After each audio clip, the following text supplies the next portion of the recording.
ನಮಸ್ಕಾರ. ಅಖಾಡಕ್ಕೆ ಸ್ವಾಗತ. ನಾನು ಪೃಥ್ವಿರಾಜ್ ಹಾರನಹಳ್ಳಿ. ಇವತ್ತಿನ ಅಖಾಡದಲ್ಲಿ ರಾಜ್ಯಸಭೆ ಅಖಾಡ ಸಾಕಷ್ಟು ಕುತೂಹಲಕ್ಕೆ ಎಡೆಮಾಡಿಕೊಟ್ಟಿತ್ತು. ಏನಾಗುತ್ತೆ ಅನ್ನುವಂಥದ್ರ ಬಗ್ಗೆ ರಿಸಲ್ಟ್ ಇವತ್ತು ಈಗ ಆಲ್ರೆಡಿ ಅನೌನ್ಸ್ ಆಗಿದೆ. ಡಬಲ್ ಶಾಕು ಬಿಜೆಪಿಗೆ. ಬಿಕಾಸ್ ಟಿ ಸೋಮಶೇಖರ್ ಅವರು ಒಂದು ಅಡ್ಡ ಮತದಾನ ಹಾಕಿದ್ರೆ ಶಿವರಾಮ್ ಹೆಬ್ಬಾರ್ ಅವರು ಅಲ್ಲೇ ಸ್ಥಳದಲ್ಲಿದ್ದರೂ ಕೂಡ ಬಂದಿರಲಿಲ್ಲ ವೋಟನ್ನು ಹಾಕುವಂಥ ನಿಟ್ಟಿನಲ್ಲಿ ನೋಡೋದಾದ್ರೆ. ಕೆ ಶಿವಕುಮಾರ್ ಅವರ ಮಾಸ್ಟರ್ ಸ್ಟ್ರೋಕ್ ಬಿಜೆಪಿ ಮತ್ತು JDSನ ಮೈತ್ರಿಕೂಟಕ್ಕೆ ಹೊಡೆದಿರುವಂಥದ್ದು. ಏನೇನಾಯಿತು ಇವತ್ತು, ಹಾಗಾದರೆ ಯಾವ ರೀತಿಯಾದಂಥ ಲೆಕ್ಕಾಚಾರಗಳಾದವು, ಬೆಳವಣಿಗೆಗಳಾಯಿತು, ಇದೆಲ್ಲದ್ರ ಬಗ್ಗೆನೂ ಕೂಡ ಕಂಪ್ಲೀಟ್ ಆದಂಥ ಮಾಹಿತಿಯನ್ನು ನಿಮ್ಮ ಮುಂದೆ ಇಡ್ತಾ ಹೋಗ್ತೀವಿ, ಚರ್ಚೆಯನ್ನು ಕೂಡ ಮಾಡ್ತಾ ಹೋಗ್ತೀವಿ. ಅದಕ್ಕೂ ಮುಂಚೆ ಈ ಕ್ಷಣದ ಹೆಡ್ಲೈನ್ಸನ್ನು ನೋಡ್ಕೊಂಬೋಣ. ರಾಜ್ಯಸಭೆ ಚುನಾವಣೆ ಫಲಿತಾಂಶ ಪ್ರಕಟ. ಕಾಂಗ್ರೆಸ್ನ 3 ಅಭ್ಯರ್ಥಿಗಳು ಗೆಲುವು. ಬಿಜೆಪಿಯ ನಾರಾಯಣ ಸಾ ಬಾಂಡೆಗೂ ವಿಜಯದ ಸಿಹಿ.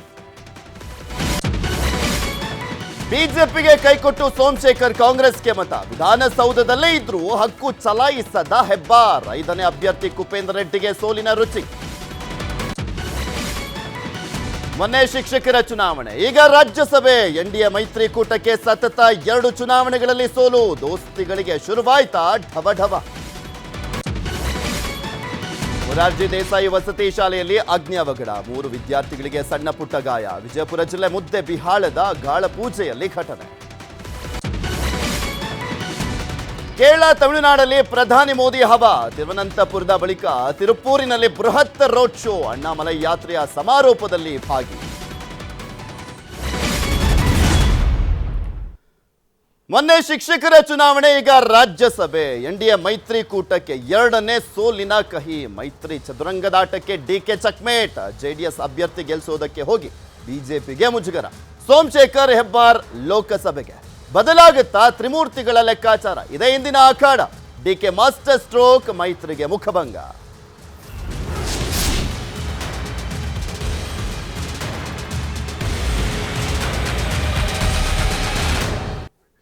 ಇವತ್ತಿನ ರಾಜ್ಯಸಭೆ ಚುನಾವಣೆಯಲ್ಲಿ ಏನೇನಾಯಿತು, ಯಾವ ರೀತಿಯಾಗಿ ಬಿಜೆಪಿಗೆ ಡಬಲ್ ಶಾಕು, ಇದು ಹಿನ್ನಡೆ ಆಯಿತು, ಕಾಂಗ್ರೆಸ್ ಗೆದ್ದು ಬೀಗಿದೆ, ಚರ್ಚೆಯನ್ನು ಮಾಡ್ತಾ ಹೋಗೋಣ. ನಮ್ಮ ಜೊತೆ 2 ಗೆಸ್ಟ್ಗಳಿದ್ದಾರೆ. ಅವ್ರನ್ನ ಫಸ್ಟ್ ವೆಲ್ಕಮ್ ಮಾಡ್ಕೊಳ್ತೀನಿ.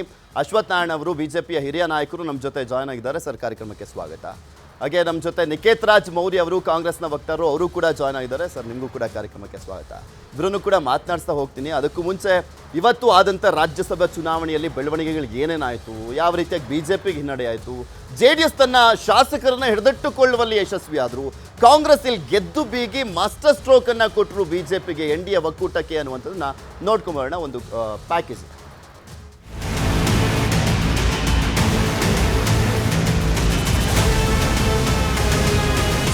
ರಾಜ್ಯಸಭೆ ಚುನಾವಣೆಯಲ್ಲಿ ಬಿಜೆಪಿಗೆ 2 ಆಘಾತ.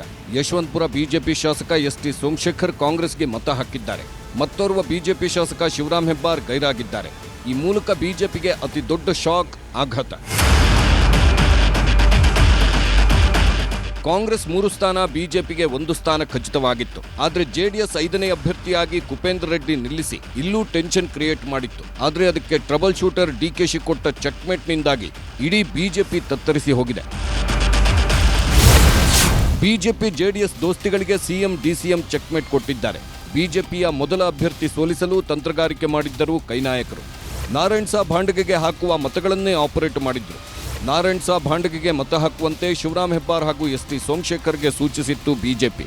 ಉಳಿದ ಮತಗಳನ್ನು ಕುಪೇಂದ್ರ ರೆಡ್ಡಿಗೆ ವರ್ಗಾಯಿಸಿತ್ತು. ಆದರೆ ನಾರಾಯಣ್ ಸಾ ಭಾಂಡಗೆಗೆ ಬೇಕಿದ್ದ ಮತಗಳನ್ನೇ ಆಪರೇಷನ್ ಮಾಡಿದ್ದರು ಕೈನಾಯಕರು. ಟಿ ಸೋಮಶೇಖರ್ ಅಡ್ಡ ಮತದಾನ ಮಾಡಿದ್ರೆ ಶಿವರಾಮ್ ಹೆಬ್ಬಾರ್ ಗೈರಾದ್ರು. ಕೊನೆಗೆ ಎಚ್ಚೆತ್ತುಕೊಂಡು ಕುಪೇಂದ್ರ ರೆಡ್ಡಿಗೆ ಹಂಚಿದ್ದ ಮತಗಳನ್ನು ಕೊನೆ ಕ್ಷಣದಲ್ಲಿ ಮತ್ತೆ ವರ್ಗಾವಣೆ ಮಾಡಿತ್ತು ಬಿಜೆಪಿ. ಭರತ್ ಶೆಟ್ಟಿ ಹಾಗೂ ವೇದವ್ಯಾಸ್ ಮತಗಳನ್ನು ಭಾಂಡಗೆಗೆ ವರ್ಗಾವಣೆ ಮಾಡಲಾಯಿತು. ಬಾಂಡಿಗೆಗೆ ಒಟ್ಟು 48 ಮತಗಳನ್ನು ಹಾಕಿಸಿದ ಕಾರಣ ಕುಪೇಂದ್ರ ರೆಡ್ಡಿ ಮತಗಳು ಕಡಿಮೆ ಆದವು. ಕಾಂಗ್ರೆಸ್ ನಾಯಕರ ಈ ತಂತ್ರಕ್ಕೆ ಬೆಚ್ಚಬಿದ್ದು ಶಾಕ್ ಆಗಿದ್ದಾರೆ ಕಮಲ ನಾಯಕರು. ನಿರೀಕ್ಷೆಯಂತೆಯೇ ಬಿಜೆಪಿ ಶಾಸಕ ಟಿ ಸೋಮಶೇಖರ್ ಕಾಂಗ್ರೆಸ್ನ 3 ಅಭ್ಯರ್ಥಿಗಳಿಗೂ ವೋಟ್ ಮಾಡಿದ್ದಾರೆ. ಅಜಯ್ ಮಾಕನ್ಗೆ ಮೊದಲ ಪ್ರಾಶಸ್ತ್ಯ, ನಾಸಿರ್ ಹುಸೇನ್ಗೆ 2ನೇ ಪ್ರಾಶಸ್ತ್ಯ, GC ಚಂದ್ರಶೇಖರ್ಗೆ 3ನೇ ಪ್ರಾಶಸ್ತ್ಯದ ಮತ ಹಾಕಿದ್ದಾರೆ ಸೋಮಶೇಖರ್. ನಾನು ಆತ್ಮಸಾಕ್ಷಿ ಮತ ಹಾಕಿದ್ದೇನೆ. ಯಾರಿಗೆ ಮತ ತೋರಿಸ್ಬೇಕು ಅಂತಿದೆ ಅವ್ರಿಗೆ ನಾನು ಯಾರಿಗೆ ಮತ ಹಾಕಿದ್ದೀನಿ ಅಂತೇಳಿ ಅವ್ರಿಗೆ ನಾನು ತೋರಿಸಿ ಬಾಕ್ಸ್ಗೆ ಹಾಕಿದ್ದೇನೆ. ಅವ್ರಿಗೆ ಹೇಳಿದ್ದೆ, ಯಾರಿಗೆ ಹೇಳ್ಬೇಕು ಅವ್ರಿಗೆ ಹೇಳಿದ್ದೆ. ಕಾಂಗ್ರೆಸ್ಗೆ ವೋಟು ಹಾಕಿರುವುದನ್ನ ಚುನಾವಣಾ ಏಜೆಂಟ್ ಅರವಿಂದ್ ಬೆಲ್ಲದ್ಗೆ ತೋರಿಸಿಯೇ ಬಾಕ್ಸ್ನಲ್ಲಿ ಹಾಕಿದ್ದಾರೆ ಸೋಮಶೇಖರ್. ಇದು ಬಿಜೆಪಿಗರು ಸೇರಿ ಮೈತ್ರಿ ನಾಯಕರ ಕೆಂಗಣ್ಣಿಗೆ ಗುರಿ ಮಾಡಿದೆ. 66 ಜನ ಶಾಸಕರಿಗೆ ನಮ್ಮ ಮುಖ್ಯ ಸಚೇತಕರು ವಿಪ್ ಅನ್ನು ಜಾರಿ ಮಾಡಿದ್ದಾರೆ. ವಿಪ್ ಕೊಟ್ಟಕ್ಕೆ ಬದಲಾಗಿ ಬೇರೆ ಯಾವುದಾದರೂ ರೀತಿ ಮತದಾನವನ್ನು ಮಾಡಿದ್ರೆ ಅದು ಅಡ್ಡ ಮತದಾನ ಆಗಿ ಪಕ್ಷದ ವಿಪ್ ಅನ್ನು ಉಲ್ಲಂಘನೆ ಮಾಡಿದಂತೆ ಆಗುತ್ತೆ. ಆ ರೀತಿ ಅಡ್ಡ ಮತದಾನವನ್ನ ಯಾರಾದರೂ ಮಾಡಿದ್ರೆ ನಾವು ಸ್ಪೀಕರ್ ಅವರಿಗೆ ಪಕ್ಷದ ಕಡೆಯಿಂದ ದೂರನ್ನ ಕೊಡ್ತೇವೆ. ಅಂತವ್ರನ್ನ ಡಿಸ್ಕ್ವಾಲಿಫೈ ಮಾಡಬೇಕು. ಅವರು ಎಂದೂ ಜೀವನದಾಗ ಮಂತ್ರಿ ಆಗ್ತಿರಲಿಲ್ಲ. ಬಿಜೆಪಿ ಅವ್ರಿಗೆ ಅವಕಾಶ ಕೊಟ್ಟಿದೆ. ಅದನ್ನೆಲ್ಲ ನೆನಪಿಟ್ಟುಕೊಂಡು ಈ ಚುನಾವಣೆಯಲ್ಲಿ ಪಕ್ಷಕ್ಕೆ ವೋಟ್ ಹಾಕೋದ್ರ ಮೂಲಕ ಗೌರವವನ್ನು ಹೆಚ್ಚು ಮಾಡ್ಕೋಬೇಕು ಹೊರತು ಗೌರವ ಈ ರೀತಿ ಅಡ್ಡ ಮತದಾನ ಮಾಡೋದು ಗೌರವ ಕಡಿಮೆ ಆಗ್ತದೆ. ಹೆಬ್ಬಾರು ಈಗ ಬೆಳಗ್ಗೆ 10 ಗಂಟೆವರೆಗೂ ಫೋನ್ ಮಾಡ್ತಾನೆ ಇದ್ರು, ಟಚ್ ಅಲ್ಲಿ ಇದ್ರು. ನಾವು ಮಾತಾಡಿದಾಗ ಫೋನ್ ಮಾಡೋರು, ಇಲ್ಲ ಬರ್ತೀರಿ, ಪಾರ್ಟಿಗೆ ದ್ರೋಹ ಬಗ್ಗೆ ಅಲ್ಲ, ತಾಯಿಗೆ ದ್ರೋಹ ಬಗ್ದಂಗೆ, ನಾವು ಮೋಸ ಮಾಡಲ್ಲ, ಆ ತರದ ವ್ಯಕ್ತಿಗಳಲ್ಲ ನಾವು ಅಂತ ಎಲ್ಲ ಹೇಳಿದ್ರು. ಮೊನ್ನೆನೂ ಸೋಮಶೇಖರ್ ಮಾತಾಡಿದಾಗೂ ಕೂಡ ಹೇಳಿದ್ರು, ನಾವು ಯಾವುದೇ ಕಾರಣಕ್ಕೂ ಮೋಸ ಮಾಡಲ್ಲ, ಹಂಗೇನ ಮಾಡೋದಿದ್ರೆ ನಿಮ್ಗೆ ಹೇಳ್ತೀನಿ ಅಂತ ಎಲ್ಲ ಹೇಳಿದ್ರು. ಇವತ್ತು ಇನ್ನೂ ಹೆಬ್ಬಾರ್ ಅವ್ರದ್ದು ಇನ್ನೂ ಗೊತ್ತಿಲ್ಲ. ಮೊನ್ನೆ ತಾನೇ ಅವರನ್ನ ಎಲೆಕ್ಟ್ ಮಾಡಿ ಬಿಜೆಪಿ ಸಿಂಬಲ್ ಅಲ್ಲಿ ಅವ್ರನ್ನ ಎಲೆಕ್ಟ್ ಮಾಡಿ ಇನ್ನೂ 9 ತಿಂಗಳಾಗಿಲ್ಲ. 9 ತಿಂಗಳಲ್ಲೇ ಈ ತರ ಪಕ್ಷಾಂತರ ಮಾಡುವಂತದ್ದು ಅಲ್ಲಿನ ಜನ ನೋಡ್ತಾ ಇದ್ದಾರೆ. ಅದರಿಂದ ಜನ ಸರಿಯಾಗಿ ಅವ್ರಿಗೆ ತಕ್ಕ ಪಾಠ ಕಲಿಸ್ತಾರೆ. ಒಟ್ಟಾರೆ ಇದೊಂಥರ ದ್ರೋಹ, ಪಕ್ಷದ ದ್ರೋಹ, ತಾಯಿ ದ್ರೋಹ ಮಾಡದಂತವ್ರಿಗೆ ಯಾರು ಕೂಡ ಆ ಕ್ಷೇತ್ರದ ಜನ ಕ್ಷಮಿಸಲ್ಲ ಅನ್ನೋ ಮಾತನ್ನ ಸ್ಪಷ್ಟವಾಗಿ ನಾನು ಹೇಳ್ತೀನಿ. ಅದು ಯಾವ ಪಕ್ಷದಲ್ಲಿದ್ರು ಅವರು ನಿಷ್ಠೂರಕ್ಕೊಳಗಾಗ್ತಾರೆ. ಈ ತರದವರು ನಮ್ಮ ಪಕ್ಷದ ಸಿಎಂ ಕೈಲೂ ಚಂದ ಇರ್ತಾರೆ, ಬೇರೆ ಪಕ್ಷದವರು ಸಿಎಂ ಆದ್ರೂ ಚೆನ್ನಾಗಿರ್ತಾರೆ, ಮತ್ತೊಬ್ರು ಬಂದು ಸಿಎಂ ಆದ್ರೂ ಚೆನ್ನಾಗಿರ್ತಾರೆ. ಯಾಕೆಂದ್ರೆ ರಾಜಕಾರಣನೇ ಅದು ಒಂಥರದ ವ್ಯಭಿಚಾರದ ರಾಜಕಾರಣ. ವ್ಯಭಿಚಾರದ ರಾಜಕಾರಣಕ್ಕೆ ಯಾವ ಹಂತದಲ್ಲೂ ನಾವು ಮಣೆ ಹಾಕಬಾರದು. ಇದು ನಮಗೊಂದು ಎಚ್ಚರಿಕೆಯ ಪಾಠ ಆಗಬೇಕು. ಬಿಜೆಪಿಗೆ ಹೋಗಬೇಕಾದ್ರೂ ಕಾರಣ ಕೊಟ್ಟಿದ್ದು ಕಾಂಗ್ರೆಸ್ನಿಂದ ನಮಗೆ ಅಭಿವೃದ್ಧಿ ಆಗ್ತಾ ಇಲ್ಲ, ಅದಕ್ಕೋಸ್ಕರ ಬಿಜೆಪಿ ಸೇರ್ತಾ ಇದ್ದೇನೆ ನನ್ನ ಕ್ಷೇತ್ರದ ಅಭಿವೃದ್ಧಿಗೆ ಅಂತ ಹೇಳಿದ್ರಲ್ವೇ. 3 ವರ್ಷ ಮಂತ್ರಿಗಳಾಗಿ ಎಲ್ಲಾ ರೀತಿಯ ಅಭಿವೃದ್ಧಿಯ ಒಂದು ಕಾರ್ಯಕ್ರಮಗಳನ್ನ ಯಡಿಯೂರಪ್ಪನವರು, ಬೊಮ್ಮಾಯಿಯವರು ಮುಖ್ಯಮಂತ್ರಿಗಳಿದ್ದಾಗ ಯಥೇಚ್ಛವಾಗಿ ಪಡೆದು ಅವರ ಅಭಿವೃದ್ಧಿ ಮಾಡ್ಕೊಂಡಿದ್ದಾರೆ ಹೊರತು ಆ ಕ್ಷೇತ್ರದ ಅಭಿವೃದ್ಧಿ ಆಗಿಲ್ಲ ಅಂತಕ್ಕಂಥದ್ದು ಅವ್ರು ಮಾತನಾಡ್ತಾ ಇಲ್ವೇ. ಬಿಜೆಪಿಗೂ ದಳಪತಿಗೂ ಒಂದೇ ಕಲ್ಲಲ್ಲಿ 2 ಪೆಟ್ಟು. ಸಿಎಂ ಡಿಸಿಎಂ ಪೊಲಿಟಿಕಲ್ ಗೇಮ್ಗೆ ಮೈತ್ರಿ ವಿಲವಿಲ. ಕಾಂಗ್ರೆಸ್ ನಾಯಕರ ಸ್ಟ್ರಾಟಜಿ ಸಿಎಂ ಡಿಸಿಎಂ ತಂತ್ರಗಾರಿಕೆ ಸಹಜವಾಗಿ ಕುಮಾರಸ್ವಾಮಿಯನ್ನ ಕೆರಳಿಸಿದೆ. ರಾಜಕೀಯ ವಾಗ್ಯುದ್ಧವೇ ನಡೆದಿದೆ. ಆಮಿಷ ಹುಡ್ತಕ್ಕಂಥದ್ದು, ಧಮಕಿ ಆಗ್ತಕ್ಕಂಥದ್ದು ಕಾಂಗ್ರೆಸ್ನ ಸಂಸ್ಕೃತಿ. ಅದರಲ್ಲೂ ಇರ್ತಕ್ಕಂಥ ಈಗಿನ ಹೇಳಿಕೆ ಕೊಡ್ತಕ್ಕಂಥವ್ರ ಸಂಸ್ಕೃತಿ ಅದರಿಂದ ಬಂದಿದ್ದಾರೆ. ಅಭಿವೃದ್ಧಿ ಕಾರ್ಯಕ್ರಮಗಳಿಗೆ ಹಣ ಕೊಡ್ತೀವಿ ಅಂತ ಹೇಳಿ ಅವರ ಮೇಲೆ ಆಮಿಷ ಹುಡ್ತಂತ ಕೆಲಸಗಳೇನು ನಡೀತು.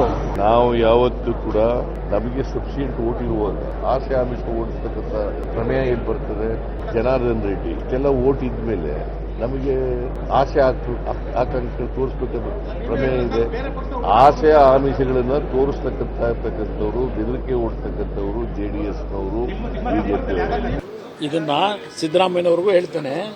ಇವತ್ತು ಈ ದೇಶದ ರಾಜಕಾರಣದಲ್ಲಿ, ರಾಜ್ಯದ ರಾಜಕಾರಣದಲ್ಲಿ ಇವತ್ತು ಇಂಥ ಒಂದು ವಾತಾವರಣ ನಿರ್ಮಾಣ ಮಾಡಿರ್ತಕ್ಕಂಥದ್ದು ಕಾಂಗ್ರೆಸ್. ನಿಮ್ಮನ್ನ ಅವಲೋಕನ, ನಿಮ್ಮ ಆತ್ಮಾವಲೋಕನ ನೀವು ಮಾಡ್ಕೋಬೇಕು, ನಾವಲ್ಲ. ಸೋಲು ಅಂತ ಯಾಕೆ ಹೇಳ್ತೀರಿ? ಚುನಾವಣೆಯಲ್ಲಿ ಇವೆಲ್ಲ ಫಲಿತಾಂಶಗಳು. ನಾನು 2 ದಿವಸಗಳ ಹಿಂದೆನೆ ಈ ಫಲಿತಾಂಶ ಏನಾಗೋದು ಅಂತಕ್ಕಂಥದ್ದು ನಾನು 2 ದಿವಸದ ಹಿಂದೆನೆ ನಿರೀಕ್ಷೆ ಮಾಡಿದ್ದೇನೆ. ನನಗೇನು ಸಾಕಿಲ್ಲ. ಏನಾಗ್ಬಿಡುತ್ತೆ ನಿರಂತರ ಸೋಲು. ನನ್ನ ಮಗ 2 ಸಲ ಸೋತಿಲ್ವಾ? ನಿಖಿಲ್ ಕುಮಾರಸ್ವಾಮಿ ಅವರು, ವಾಜಪೇಯಿ ಅವರು ಸೋತಿರ್ಲಿಲ್ವಾ? ಇಂದಿರಾ ಗಾಂಧಿ ಸೋತಿಲ್ವಾ? ಸಿದ್ದರಾಮಯ್ಯ ಎಷ್ಟು ಬಾರಿ ಸೋತಿದ್ರು? ಚುನಾವಣೆಗಳು ಅಂದಮೇಲೆ ಸೋಲು ಗೆಲುವು ಇದ್ದೇ ಇರ್ತದೆ. ಅದಕ್ಕೆ ಧೃತಿಗೆಟ್ಟರಾಗುತ್ತಾ? ಪ್ರಜಾಪ್ರಭುತ್ವ ವ್ಯವಸ್ಥೆನೇ ಅದು. ಎಲ್ಲರೂ ಗೆಲ್ಲಕ್ಕಾಗುತ್ತಾ? ನಿಂತವರೆಲ್ಲ ಎಲ್ಲರೂ ಗೆಲ್ಲೋದಾದ್ರೆ ಮತ್ತೆ ಸೋಲು ಯಾರಿಗಾಗುತ್ತೆ? ಜನತಾದಳನ ಕೈ ಬಿಟ್ಟಿದ್ದಾರೆ. 45 ಓಟು ಅವ್ರು ತಗೋಬೋದಾಗಿತ್ತು. 45 ಓಟ್ ತೆಗೆದುಕೊಂಡು ಮಿಕ್ಕಿದವರು ಜನತಾದಳಕ್ಕೆ ಕೊಡಬೇಕಾಗಿತ್ತು. ಸೊ ಅವ್ರಿಗೆ ಕೊಡಕ್ಕೆ ಹೋಗ್ಲಿಲ್ಲ. ಸೊ 48 ಓಟ್ ಬಿಜೆಪಿಗೆ ಬಂದಿದೆ. 47, 45, 46 ಬಂದಿದೆ. ಬಿಜೆಪಿಗೆ ಕೈಕೊಟ್ಟಿರುವ ST ಸೋಮಶೇಖರ್, ಶಿವರಾಮ್ ಹೆಬ್ಬಾರ್ ನಡೆ ಈಗಲೂ ನಿಗೂಢ. ಬಿಜೆಪಿ ಶಾಸಕರಾದ ST ಸೋಮಶೇಖರ್ ಹಾಗೂ ಶಿವರಾಮ್ ಹೆಬ್ಬಾರ್ ಶಾಸಕ ಸ್ಥಾನಕ್ಕೆ ರಾಜೀನಾಮೆ ನೀಡಿ ಬಿಜೆಪಿ ತೊರೆದು ಕಾಂಗ್ರೆಸ್ ಸೇರಲಿದ್ದಾರಂತೆ. ನ್ಯೂಸ್ 18ಗೆ ಖಚಿತ ಮಾಹಿತಿ ಲಭ್ಯವಾಗಿದೆ.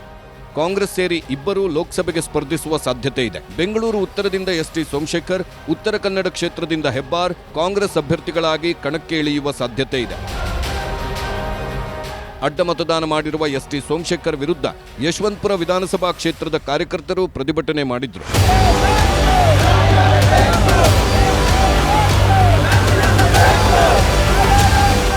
ಈ ಮಧ್ಯೆ ಸೋಮಶೇಖರ್ ವಿರುದ್ಧ ಕಾನೂನು ಕ್ರಮ ಕೈಗೊಳ್ಳುವ ಕುರಿತು ಬಿಜೆಪಿ ನಾಯಕರು ಚಿಂತನೆ ನಡೆಸಿದ್ದಾರೆ. ಶೀಘ್ರದಲ್ಲೇ ಶಿಸ್ತು ಕ್ರಮದ ಕುರಿತು ತೀರ್ಮಾನ ಕೈಗೊಳ್ಳುವ ಸಾಧ್ಯತೆ ಇದೆ. Bureau report, news 18. ಚರ್ಚೆನ ಆರಂಭ ಮಾಡೋಣ. ಫಸ್ಟ್ ನಾನು ಕಾಂಗ್ರೆಸ್ ಅವರಿಂದನೇ ಹೋಗ್ತೀನಿ. ಬಿಕಾಸ್ 3 ಸ್ಥಾನ ಗೆಲ್ಲಬೇಕು ಅಂದ್ಕೊಂಡಿದ್ದನ್ನ ಸಾಧಿಸಿದ್ದೀರಾ. ನೀಟ್ ಎಕ್ಸಿಕ್ಯೂಷನ್ ಕಾಂಗ್ರೆಸ್ದು ಇದರಲ್ಲಿ. ಯಾಕೆಂದರೆ ಕ್ಲೀನಾಗಿ ಲೆಕ್ಕಾಚಾರ ಅದನ್ನು ನಿಮ್ಮನ್ನು ಅಲರ್ಟ್ ಮಾಡಿದ್ದೇ NDA ಒಕ್ಕೂಟದವರು. ಈಗ ಯಾವ ರೀತಿಯಾಗಿ ಪಾಠ ಕಲಿಸ್ದಂಗಾಯ್ತು, ಈ ರಿಸಲ್ಟ್ ಮುಖಾಂತರ ಏನು ಸಂದೇಶ ರವಾನಿಸೋದಂತ ಆಗ್ತಾ ಇದೆ ಕಾಂಗ್ರೆಸ್ ಅಂತ? ಸರ್, ಭಾಳ ಮುಖ್ಯವಾಗಿ ಈ ಸಂದೇಶ ಏನು ಹೇಳ್ತಾ ಇದೆ ಅಂತಂದರೆ, ಇಷ್ಟು ದಿವಸ ಅಮಿತ್ ಶಾ ಅವರು ಚಾಣಕ್ಯ ಅಂತ ಹೇಳ್ಕೊಳ್ತಾ ಇದ್ರು. ಕರ್ನಾಟಕದಲ್ಲಿ DK ಶಿವಕುಮಾರ್ ಎನ್ನುವ ಚಾಣಕ್ಯನ ಮುಂದೆ ದೆಹಲಿ ಚಾಣಕ್ಯನ ಆಟಗಳು ಇನ್ನೂ ನಡೆಯೋದಿಲ್ಲ. ಕನ್ನಡಿಗರು ಚಾಣಕ್ಯರೇ, ಕರ್ನಾಟಕ ಕಾಂಗ್ರೆಸ್ನವರು ಬಹಳ ಚಾಣಕ್ಯರು.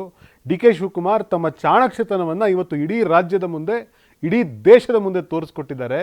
ಮತ್ತು ಕುಮಾರಸ್ವಾಮಿ ಅವರಿಗೆ ಮತ್ತು BJP ಅವರಿಗೆ ಸಮಾನವಾಗಿ ಇವತ್ತು ಮುಖಭಂಗ ಆಗಿದೆ. ಯಾಕೆ ಅಂತಂದರೆ ಪಾಪ BJP ಅವ್ರದ್ದು ನಾನು ಇದ್ರೊಳಗೇನು ತಪ್ಪು ಅಂತ ಕರೆಯಲ್ಲ. ಅವ್ರಿಗೆ ಬೇಕಾದಷ್ಟು ವೋಟ್ಸ್ ಇತ್ತು, ಅವ್ರು ಒಂದು ಹಾಕೊಂಡು ಸುಮ್ಮನೆ ಆಗ್ತಾಯಿದ್ರು. ಕುಪೇಂದ್ರ ರೆಡ್ಡಿ ಅನ್ನೋಂಥ ಒಬ್ಬ ವ್ಯಕ್ತಿನ ಕರ್ಕೊಂಬಂದು ಬಲಿಕಾ ಬಕರ ಮಾಡಿದ್ರಲ್ಲ ಕುಮಾರಣ್ಣ. ಅವರು ಯಾವಾಗಲೂ ಅಷ್ಟೇ ಇಂಥವ್ರು ಒಂದಿಬ್ಬರು ಇಟ್ಕೊಂಡಿರ್ತಾರೆ. ಚುನಾವಣೆ ಬಂದು ಅವ್ರಿಗೆ ಗೊತ್ತು ಖಂಡಿತವಾಗಿಯೂ ಇದು ಸಕ್ಸೀಡ್ ಆಗಲ್ಲ ಅಂತ ಗೊತ್ತಿದ್ದಾಗಿಯೂ ಕೂಡ ಅವ್ರನ್ನ ಕರ್ಕೊಂಬಂದು ನಿಲ್ಲಿಸೋದು. ನೆಮ್ಮದಿಯಾಗಿ ಏನು ಚುನಾವಣೆ ಇಲ್ಲದೆ BJP ಅವರು ನಾವು 4 ಮಾಡ್ಕೊಂಡು ಸುಮ್ಮನೆ ಆಗಿರ್ತಿದ್ವಿ. ಇವ್ರು ಹೆಂಗಿದ್ರೂ ಸೀಟ್ ಬರಲ್ಲ, ನಮ್ದು ಇರೋದೇ 19 ಓಟು ಅಂತ ಗೊತ್ತು, 45 ಓಟು ಇಲ್ಲ ಅನ್ನೋದು ಕೂಡ ಗೊತ್ತು. ಇಷ್ಟಿದ್ರೂ ಕೂಡ ನಾನು ಇವ್ರನ್ನ ನೆಮ್ಮದಿಯಾಗಿ ಇದೇನೋ ಅವ್ರು ನಾಮಿನೇಟ್ ಹಾಕೂಡ್ದು ಅನ್ನುವ ಕಾರಣಕ್ಕೋಸ್ಕರ ಇಷ್ಟೆಲ್ಲ ಮಾಡಿ ಕುಮಾರಸ್ವಾಮಿ ಅವರು ಇವತ್ತೇನು ಪ್ರೂವ್ ಮಾಡಿದ್ರು ಅಂತಂದರೆ, BJP ಪಕ್ಷ ಎಂದು ನಿಮ್ಮ ಪರ ನಿಲ್ಲುವುದಕ್ಕೆ ಸಾಧ್ಯವಿಲ್ಲ ಅನ್ನೋದನ್ನು ಕುಮಾರಸ್ವಾಮಿ ಅವರು ತೋರಿಸ್ಕೊಟ್ರು. ಜೊತೆಗೆ ಕುಮಾರಸ್ವಾಮಿ ಅವರು ಮತ್ತೊಂದೇನನ್ನು ತೋರಿಸ್ಕೊಟ್ರು ಅಂತಂದರೆ, ಇವತ್ತು ಏನು ನಾನು ರಾಜ್ಯದ ಪ್ರಶ್ನಾತೀತ ನಾಯಕ ಅನ್ನುವ ಮಾತುಗಳನ್ನೆಲ್ಲ ಕುಮಾರಸ್ವಾಮಿ ಅವರು ಇಷ್ಟು ದಿವಸ ಹೇಳ್ಕೊಂಡು ಬಂದಿದ್ರು. DK ಶಿವಕುಮಾರ್ ಸಾಹೇಬರು ಕುಮಾರಸ್ವಾಮಿ ಅವರಿಗೆ ಸರಿಯಾದ ಉತ್ತರವನ್ನು ಈ ಚುನಾವಣೆಯ ಮೂಲಕ ಕೊಟ್ಟು ಹೇಳ್ತಾ ಇದ್ದಾರೆ, ಐ ಆಮ್ ದ ಲೀಡರ್. ಯಾಕೆ ಅಂತಂದರೆ, ನೀವು ದೇವೇಗೌಡರ ಮಗ ಆಗಿ ನೀವು ರಾಜಕೀಯ ಮಾಡ್ತಿದ್ದೀರಿ, ನಾನೊಬ್ಬ ಸಾಮಾನ್ಯ ದೊಡ್ಡಹಳ್ಳಿ ಕೆಂಪೇಗೌಡರ ಮಗ ಆಗಿ ನಾನು ರಾಜಕೀಯ ಮಾಡ್ತಾ ಇದ್ದೀನಿ. I am the leader. JDSನವ್ರನ್ನೇನು ಅಲ್ಲಾಡಿಸ್ಲಿಲ್ವಲ್ಲ, ಆಕ್ಚುಲಿ ಸೋಲ್ ಕಂಡಿದ್ದು BJPನ ಅಂತ ಮಾತನಾಡ್ತೀನಿ. ಹಂಗಲ್ಲ ಇಲ್ಲಿ ಹೇಳ್ಬಿಡ್ತೀನಿ. ಬಹುಶಃ ಕೆಲವು ದಿವಸದ ಹಿಂದೆ ಯಾವುದೋ ಒಂದು ಚರ್ಚೆ ನಾನು ನೋಡಿದೆ. ಅವತ್ತು DK ಶಿವಕುಮಾರ್ ಅವರು ಒಂದು ಮಾತು ಹೇಳಿದ್ರು, ಈ ರಾಜ್ಯದಲ್ಲಿ ಮೋಸ್ಟ್ ಲಕ್ಕಿ ಪೊಲಿಟಿಷಿಯನ್ಸ್ ಇಬ್ಬರೇ ಅಂತ. ಯಾರು ಅಂದರೆ ಒಬ್ಬ ವಿಜಯೇಂದ್ರ, ಇನ್ನೊಬ್ಬರು ಕುಮಾರಸ್ವಾಮಿ ಅವರು. ಯಾಕೆ ಅಂತಂದರೆ ಅವರಿಬ್ಬರಿಗೂ ಕೂಡ ಒಬ್ಬ ಫಾದರ್ ಇದ್ದರು, ಪೊಲಿಟಿಕಲ್ ಗಾಡ್ ಫಾದರ್ ಆಗಿ ಅವರು ಫಾದರೇ ಇದ್ದರು.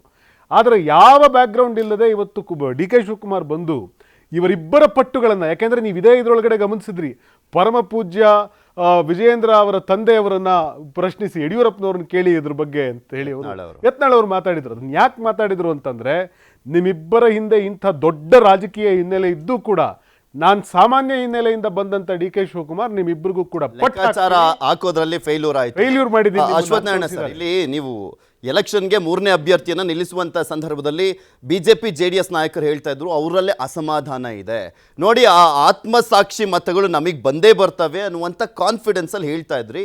ಈಗ ನಿಮ್ಮ ಮನೆಯನ್ನು ನೀವೇ ಬಿರುಕು ಬಿಟ್ಟಿದ್ದನ್ನು ಜಗಜ್ಜಾಹೀರ್ ಮಾಡ್ಕೊಂಡ್ಬಿಟ್ರಲ್ಲ ಅಂತ ಈ ಚುನಾವಣೆ ಮುಖಾಂತರ. ಸರ್ ಇಲ್ಲ ನೋಡಿ, ಕರ್ನಾಟಕದಲ್ಲಿ ಈ ಥರದ್ದು ಎಕ್ಸ್ಟ್ರಾ ಕ್ಯಾಂಡಿಡೇಟ್ನ ಹಾಕಿ ಗೆದ್ದಿರೋದು ನಿದರ್ಶನ ಇದೆ, ಸೋತಿರೋದು ನಿದರ್ಶನ ಇದೆ. ಫಾರ್ ಎಕ್ಸಾಂಪಲ್ 2022 ಜುಲೈಯಲ್ಲಿ ನಮ್ಗೆ 2 ಅವಕಾಶ ಇದ್ದಿದ್ದು. ನಾವು ಎಕ್ಸ್ಟ್ರಾ ಕ್ಯಾಂಡಿಡೇಟ್ ಲೇಯರ್ ಸಿಂಗ್ನ ಹಾಕಿದ್ವಿ. ಎಷ್ಟು ಓಟ್ ಡಿಫ್ರೆನ್ಸ್ ಗೊತ್ತಾ? 8 ಓಟ್ ಇಲ್ಲ ಸರ್, ನಮಗೆ ಶಾರ್ಟ್ ಫಾಲ್ ಇತ್ತು ಸರ್. ಲೇಯರ್ ಸಿಂಗ್ನ ನಾವು ಹೆಂಗೆ ಗೆಲ್ಸ್ಕೊಂಡ್ವಿ? ಕಾಂಗ್ರೆಸ್ ಒಟ್ಟು ತೊಗೊಂಡೋಗಿ ಗೆಲ್ಸ್ಕೊಂಡಿದ್ದು ಲೇಯರ್ ಸಿಂಗ್ನ. ಅವತ್ತು JDS ಅವತ್ತು DK ಶಿವಕುಮಾರ್ ಇರಲಿಲ್ವ? ಅವತ್ತು ಸಿದ್ದರಾಮಯ್ಯ ಇರಲಿಲ್ವಾ? ಅವತ್ತು ಚಾಣಕ್ಯನಾಗಿ DK ಶಿವಕುಮಾರ್ ಸಿದ್ದರಾಮಯ್ಯ ಯಾಕೆ ಪ್ರದರ್ಶನ ಮಾಡಲಿಲ್ಲ? ಹೆಂಗೆ ಸೋತರು, ಹೆಂಗೆ ಬಿಟ್ಕೊಟ್ರು? ನಾವು ಗೆಲ್ಸ್ಕೊಂಬಂದ್ವಿ.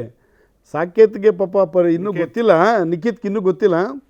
ಅಫಿಷಿಯಲ್ ಕ್ಯಾಂಡಿಡೇಟ್ ಸರ್, MLC ಚುನಾವಣೆಯಲ್ಲಿ ಕಾಂಗ್ರೆಸ್ ಅಫಿಷಿಯಲ್ ಕ್ಯಾಂಡಿಡೇಟ್ ಸರಡಗಿ ಸರ್. ಎಕ್ಸ್ಟ್ರಾ ಕ್ಯಾಂಡಿಡೇಟ್ ಆಗಿದ್ದು ಸೀತಾರಾಮು, ಅದು MS Ramaiah Sitaramu sir. Official candidate ಸೋತರು, ಸೀತಾರಾಮ ಗೆದ್ದರು ಸರ್. ಕಾಂಗ್ರೆಸ್ಸಲ್ಲಿ ಕ್ರಾಸ್ ಔಟ್ ಆಯಿತು. ಕಾಂಗ್ರೆಸ್ ಕ್ಯಾಂಡಿಡೇಟ್ಗೆ ಕ್ರಾಸ್ ಔಟ್ ಮಾಡಿ ಇನ್ನೊಬ್ಬ ಎಕ್ಸ್ಟ್ರಾ ಕ್ಯಾಂಡಿಡೇಟ್ನ ಗೆಲ್ಲಿಸ್ಬಿಟ್ರು. ಅಫಿಷಿಯಲ್ ಕ್ಯಾಂಡಿಡೇಟ್ನ ಸೋಲ್ಸಿದ್ರು ಅಲ್ಲಿ. ಆದರೆ BJPಲಿ ಆ ಥರ ಆಗಿಲ್ಲ. ನಮ್ಮ ಅಫಿಷಿಯಲ್ ಕ್ಯಾಂಡಿಡೇಟ್ ಗೆದ್ದಿದ್ರೆ ಎಕ್ಸ್ಟ್ರಾ ಓಟು ನಾವು ಟ್ರೈ ಮಾಡಿದ್ವಿ. JDS ಮತ್ತು BJPಯಿಂದ ಸಿಕ್ಕರೆ ಮತ್ತು ಕಾಂಗ್ರೆಸ್ಸಿಂದ 1-2 ಓಟ್ ಬರ್ಬೋದು ಅಂತ ಟ್ರಯಲ್ ಮಾಡಿದ್ರು. ಕುಪೇಂದ್ರ ರೆಡ್ಡಿ ಅವರು ಈಗ ಆಲ್ರೆಡಿ ಒಂದ್ಸಲ ರಾಜ್ಯಸಭೆ ಮೆಂಬರ್ ಆಗಿದ್ದು, ಎಕ್ಸ್ಟ್ರಾ ಓಟ್ ತೊಗೊಂಡೆ ಅವ್ರು ರಾಜ್ಯಸಭಾ ಮೆಂಬರ್ ಆಗಿದ್ದು. ಅವತ್ತು ಕಾಂಗ್ರೆಸ್ಸಿನ ಚಾಣಕ್ಯ DK ಶಿವಕುಮಾರ್ ಎಲ್ಲ ಇದ್ರಲ್ವಾ, ಯಾಕಾಗಲಿಲ್ಲ? ಜವಾಬ್ದಾರಿ ಇರಲಿಲ್ವ ಅವತ್ತು? ಬೇರೆ ಪ್ರಶ್ನೆ ಸರ್. ಅವತ್ತು ಅವ್ರು ಇದೇ ಥರ 7 ಜನ JDSನ 7 ಜನ ಶಾಸಕರು ಓಟ್ನ ಸಿದ್ದರಾಮಯ್ಯ ಕ್ರಾಸ್ ಓಟ್ ಮಾಡಿಸ್ಕೊಂಡ್ರು ಸರ್. ಇವು ಪ್ರಾರಂಭ ಮಾಡಿದ್ದು ಇದನ್ನೆಲ್ಲವೂ ಇಂಥ ಈ ಪೊಲಿಟಿಕ್ಸ್ನ ಪ್ರಾರಂಭ ಮಾಡಿದ್ದು ಸಿದ್ದರಾಮಯ್ಯನ ಕಾಲದಲ್ಲಿ, ಕಾಂಗ್ರೆಸ್ಸರ ಕಾಲದಲ್ಲೇ ಪ್ರಾರಂಭ ಆಗಿದ್ದು. ಓಟಿಗಾಗಿ ನೋಟು ಅಂತ ಹೇಳಿ ಮಹಿಳೆಯರ ಕಾಲದಲ್ಲಿ ಪ್ರಾರಂಭ ಆಯಿತು ಸರ್. ವೀರಪ್ಪ ಮೊಯ್ಲಿಯವರ ಕಾಲದಲ್ಲಿ ಪ್ರಾರಂಭ ಆಗಿದ್ದು. ಇದು ನಡ್ಕೊಂಬಂದಿರ್ತೀವಿ. ಇವತ್ತು ಇಡೀ ದೇಶದಲ್ಲಿ BJP ಪರವಾಗಿ SP-ಯವರು, BSP-ಯವರು, ಕಾಂಗ್ರೆಸ್ನವರು ಓಟ್ ಹಾಕಿದ್ದಾರೆ. ಕರ್ನಾಟಕ ಒಂದು ಕಡೆ ವ್ಯತ್ಯಾಸ ಆಗಿದೆ. ಅದೇ ಇಡೀ ದೇಶದಲ್ಲಿ ಏಕೈಕ BJPಯ ಶಾಸಕ ಕಾಂಗ್ರೆಸ್ಗೆ ಹಾಕಿರುವಂಥದ್ದು ಇನ್ನೆಲ್ಲ ಕಡೆನೂ ಉಲ್ಟಾ ಆಗಿದೆ. ಸೊ ಆ ಕಾರಣಕ್ಕೋಸ್ಕರ ಈ ಒಂದು ಕುತಂತ್ರ ರಾಜಕಾರಣ ಅನ್ನುವಂಥ ಪದ ಯೂಸ್ ಮಾಡ್ತಿಲ್ಲ ಅಂತ ಕಾಣಿಸುತ್ತೆ ಅಶ್ವಥ್ ನಾರಾಯಣ ಅವರು. ಅಶ್ವಥ್ ನಾರಾಯಣ ಸರ್, ಇಲ್ಲಿ ಪ್ರಮುಖವಾಗಿ ಮೈತ್ರಿ ಅಭ್ಯರ್ಥಿಯನ್ನ ಹಾಕದೇ ಇದ್ದಿದ್ರೆ ಈಸಿಯಾಗಿ 4 ಜನ, ಬೇರೆ ರಾಜ್ಯಗಳಲ್ಲಿ ಹೇಗೆ 40 ಜನ ಟೋಟಲ್ ಆಗಿ ಅವಿರೋಧ ಆಯ್ಕೆ ಆಯಿತು, ಆ ರೀತಿಯಾಗಿ ಆಗ್ತಾ ಇತ್ತು, ಯಾರಿಗೂ ಪ್ರಾಬ್ಲಮ್ ಆಗ್ತಾ ಇರಲಿಲ್ಲ, BJP ಸಮಸ್ಯೆನೂ ಇದೆ ಅಂತ ಗೊತ್ತಾಗ್ತಾ ಇರಲಿಲ್ಲ. ಬಟ್ ನಿಲ್ಲಿಸ್ಬಿಟ್ಟು ಅದು JDSಗೆ ಕಾನ್ಫಿಡೆನ್ಸನ್ನು ತಂದಿದೆ.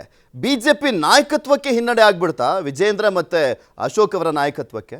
ಇಲ್ಲ ನೋಡಿ, ಹಂಗಿಲ್ಲ. ನೀವು ಶಿವರಾಮ್ ಹೆಬ್ಬಾರು ಮತ್ತು ST ಸೋಮಶೇಖರ್ ಅಲ್ಲದೆ ಬೇರೆ ಯಾರಾದರೂ ಈ ರೀತಿ ಕ್ರಾಸ್ ಔಟ್ ಮಾಡಿದ್ರೆ, ಅಬ್ಸ್ಟ್ಯಾಂಡಿಂಗ್ ಆಗಿದ್ದಾರೆ, ಒಂದು ರೀತಿ ಪ್ರಶ್ನೆ ಬರೋದು.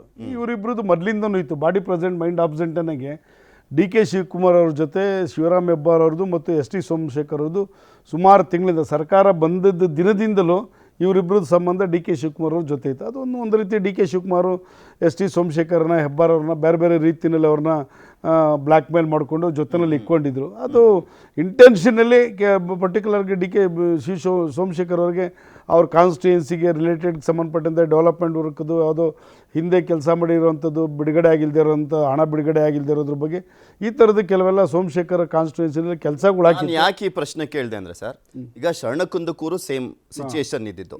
ಬಟ್ JDS ಅವರು ಯಶಸ್ವಿ ಆಗ್ಬಿಟ್ರು ಸರ್ ಅವ್ರನ್ನ ಮನವೊಲಿಸ್ಲಿಕ್ಕೆ. ಇಲ್ಲಿ ನಿಮ್ಮ ಇಬ್ಬರು ನಾಯಕರು ಸೋತ್ಬಿಟ್ರಲ್ಲ ಅಂತ. ಬಿಕಾಸ್ 3 ಜನ ಹೋಗ್ತಾರೆ ಅಂತಿತ್ತು. ಸುರೇಶ್ ಬಾಬು ಅವರು ನಾಟ್ ರೀಚಬಲ್ ಇದ್ರು, ಹನೂರು ಶಾಸಕರು ಮಂಜುನಾಥ್ ಅವರು ನಾಟ್ ರೀಚಬಲ್ ಇದ್ರು, ಇಲ್ಲಿ ಶರಣಕಂದಕೂರ್ ಅವರು ನಾಟ್ ರೀಚಬಲ್ ಇದ್ರು. ಅವ್ರನ್ನೆಲ್ಲರೂ ಯಶಸ್ವಿ ಆಗ್ಬಿಟ್ರು ಇವ್ರು ಮನವೊಲಿಸ್ಲಿಕ್ಕೆ. ಇಲ್ಲ, ಒಂದು ಅವರು ಅಧಿಕಾರ ಕಂಡಿಲ್ಲ, ಅಧಿಕಾರದ ರುಚಿ ನೋಡಿಲ್ಲ. ಇವರಿಬ್ರು ಅಧಿಕಾರದ ರುಚಿ ನೋಡಿರು, ಪಾರ್ಟಿ ಬಿಟ್ಟು ಪಾರ್ಟಿಗೆ ಬಂದು ಅಧಿಕಾರ ನೋಡಿರು. ಮೈಸೂರಿನ ಉಸ್ತುವಾರಿ ಸಚಿವರಾಗಿರು, ಕೋಆಪರೇಟಿವ್ ಮಿನಿಸ್ಟರ್ ಆಗಿರೋ, ಅವರು ಲೇಬರ್ ಮಿನಿಸ್ಟರ್ ಆಗಿರೋ. ಕೊಡಬೇಕಾಗಿತ್ತು ಅಲ್ಲ, ಲೇಬರ್ ಅದು ಏನು ಕೊಡಬೇಕಾಗಿತ್ತು? ಎಲ್ಲವೂ ಚೆನ್ನಾಗಿತ್ತು, ಎಲ್ಲವೂ ಅನುಕೂಲ ಮಾಡ್ಕೊಂಡಿದ್ರು ಸರ್ ಅವರು. ನಾನು ಇವತ್ತು ಯಾರೋ ಹೇಳೋರು, ಹೆಬ್ಬಾರು ಸ್ಪಿರಿಟ್ದ ಯಾವುದೋ ಒಂದು ಫ್ಯಾಕ್ಟ್ರಿನ ಓಪನ್ ಮಾಡಿದ್ದಾರೆ, 100 ಕೋಟಿ ಖರ್ಚು ಮಾಡಿ ಅವ್ರ ಕಾನ್ಸ್ಟಿಟ್ಯೂನ್ಸಿಲಿ ಅಂತೇಳಿ. ಇನ್ನೇನಾಗಬೇಕಾಗಿತ್ತು ಸರ್ ಅವ್ರಿಗೆ?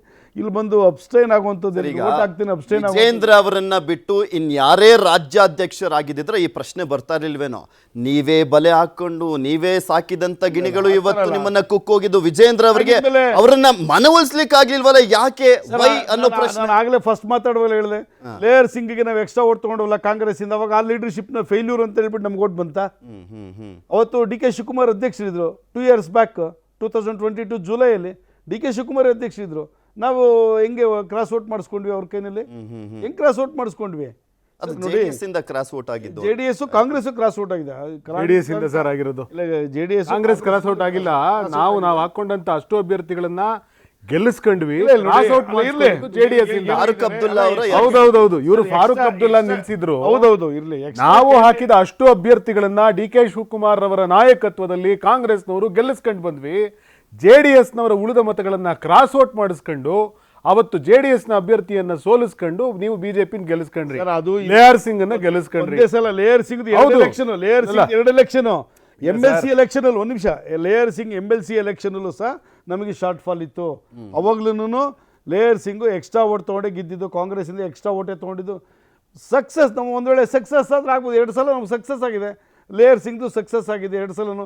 MLCಗೂ ತಪ್ಪು ಮಾಹಿತಿ ಹೋಗೋದು ಬೇಡ ಸರ್. ತಪ್ಪು ಆಯ್ತಿಲ್ಲ. ಲೇಯರ್ ಸಿಂಗ್ನ ಚುನಾವಣೆ, ರಾಜ್ಯಸಭೆ ಚುನಾವಣೆ ನಡೆದಂತ ಕಾಲದಲ್ಲಿ ಕಾಂಗ್ರೆಸ್ಸಿನ ಮತಗಳ ನಷ್ಟನ್ನು ಕೂಡ DK ಶಿವಕುಮಾರ್ ಅವರು ಕಾಂಗ್ರೆಸ್ಸಿನ ರಾಜ್ಯಸಭಾ ಮೆಂಬರ್ಗಳನ್ನ ಯಾರು ನಿಲ್ಸಿದ್ವಿ? ಯಾರ್ಯಾರು ನಿಲ್ಸಿದ್ವಪ್ಪ? ಎಲ್ ಹನುಮಂತಯ್ಯ ಅವ್ರು ನಿಲ್ಸಿದ್ವಿ. ಅವತ್ತು ನಾವು 3 ಜನ ಗೆಲ್ಸ್ಕೊಂಡ್ ಬಂದ್ವಿ. ಎಲ್ ಹನುಮಂತಯ್ಯನವ್ರು ನಿಲ್ಸಿದ್ವಿ, ಗೆಲ್ಸ್ಕೊಂಡ್ ಬಂದ್ವಿ. ಅವತ್ತು ಇದೇ GC ಚಂದ್ರಶೇಖರ್ ಇದ್ರು, ಗೆಲ್ಸ್ಕೊಂಡ್ ಬಂದ್ವಿ. ನಮ್ಮ ಇವರು ಸಾಹೇಬ್ರು ಇದ್ರು, ಅವ್ರನ್ನು ಕೂಡ ನಾವು ಗೆಲ್ಸ್ಕೊಂಡ್ ಬಂದ್ವಿ. GC ಚಂದ್ರಶೇಖರ್ ಇನ್ನೊಂದು ಪ್ರಶ್ನೆ ಬರೋದು ಅಂದ್ರೆ ಕಾಂಗ್ರೆಸ್ಗೆ ಸರ್ 2022 ನಲ್ಲಿ ನಾನು ಹೇಳ್ತಾ ಇರೋದು, GC ಚಂದ್ರಶೇಖರ್ ಎಲೆಕ್ಷನ್ ಆದಾಗ ಲೇಯರ್ ಸಿಂಗ್ ನಿಂತಿರ್ಲಿಲ್ಲ. 6 years ಬ್ಯಾಕ್ ಇದಲ್ದೇನೆ ಲೇಯರ್ ಸಿಂಗ್ MLC ಇದ್ದಾಗಲೇನೆ ರಾಜ್ಯಸಭಾ ನಿಂತಿದ್ದು ಸರ್. MLC ಆದಾಗ ಅವ್ರು ಎಕ್ಸ್ಟ್ರಾ ಯಾವಾಗ್ಲೂ ಅಲ್ಲ, ನಿಖೇತ್ ರಾಜ್ ಅವರೇ, ಯಾವಾಗ್ಲೂ ಈ ಸಿದ್ಧಾಂತ ಮೌಲ್ಯಗಳು, ನೈತಿಕತೆ ಇದೆಲ್ಲ ಪ್ರಶ್ನೆ ಆಗುತ್ತೆ. ಬಟ್ ಚುನಾವಣೆ ಬಂದ ತಕ್ಷಣ ಇದ್ಯಾವುದು ವ್ಯಾಲ್ಯೂನೇ ಆಗಲ್ವಾ? ನಾನು ಆ ಪಾರ್ಟಿ ಈ ಪಾರ್ಟಿ ಅಂತಲ್ಲ. ಈಗ ಸೋಮಶೇಖರ್ ಅವ್ರನ್ನ ನೀವೇ ಬೈತಾ ಇದ್ರೆ, ಇನ್ಯಾವತ್ತು ಸತ್ರು ಕೂಡ ನಾವು ಅವರನ್ನ ನಮ್ಮ ಮನೆ ಬಾಗ್ಲಿ ಬಿಡಲ್ಲ ಅಂತ. ಬಟ್ ಈಗ ಒಂದು ಅಧಿಕಾರಕ್ಕೋಸ್ಕರ ಏನು ಮಾಡಕ್ ಬೇಕಾದ್ರೂ ರೆಡಿನಾ ಪಾರ್ಟಿಗಳು ಅಂತ? ಹಾಗಲ್ಲ. ಈಗ ಒಂದು ಸರ್, ನನಗೆ ನಮ್ಮ ಅಶ್ವಥ್ ನಾರಾಯಣ್ ಸರ್ ಆಗಲೇ ಮಾತಾಡಬೇಕಾದ್ರೆ ಒಂದು ವಿಷಯ ಪಾಯಿಂಟ್ ಟು ಬಿ ನೋಟೆಡ್, ರಾಜ್ಯದ ಜನ ಇದನ್ನು ಕೇಳಿಸ್ಕೋಬೇಕು.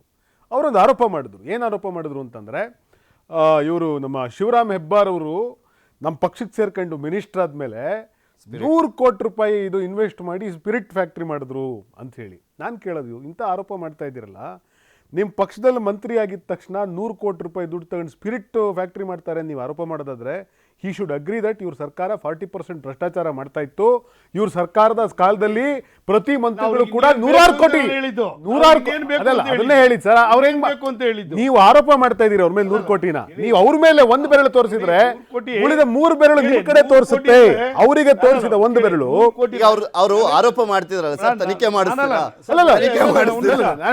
ನಾನು ಹೇಳಿದ್ದೀನಿ, ನೀವು ಅರ್ಥ ಮಾಡ್ಕೊಂಡು ಮಾಡಿಸ್ತೀವಿ, ನಾವು ತನಿಖೆ ಮಾಡಿಸ್ತೀವಿ. ನಾನು ಹೇಳಿದ್ದು ಕ್ಲೀನಾಗಿ ಅರ್ಥ. 100 ಕೋಟಿನಲ್ಲಿ ಅವರೊಂದು ಫ್ಯಾಕ್ಟ್ರಿ ತೆಗ್ದಿದ್ದಂತೆ. ಲಂಚ ತಗೊಂಡು ತೆಗ್ದಿದ್ದಾರ, ಸಾಲ ಮಾಡಿ ಲೋನ್ ತಗೊಂಡು ಅವ್ರು ಲೋನ್ ತಗೊಂಡೇ ಫ್ಯಾಕ್ಟ್ರಿ ಮಾಡಿದ್ರೆ ನೀವ್ಯಾಕೆ ಕ್ಲೈಮ್ ಮಾಡ್ತೀರಾ ಅದನ್ನ? ಅವ್ರು ನಮ್ಮ ಸರ್ಕಾರದಲ್ಲಿ ಮಂತ್ರಿಗಳಾಗಿದ್ದಾಗ 100 ಕೋಟಿ ಫ್ಯಾಕ್ಟರಿ ಮಾಡಿದ್ರು ಅನ್ನೋದಾದ್ರೆ it is his own personal property. Is the public ಮನಿ.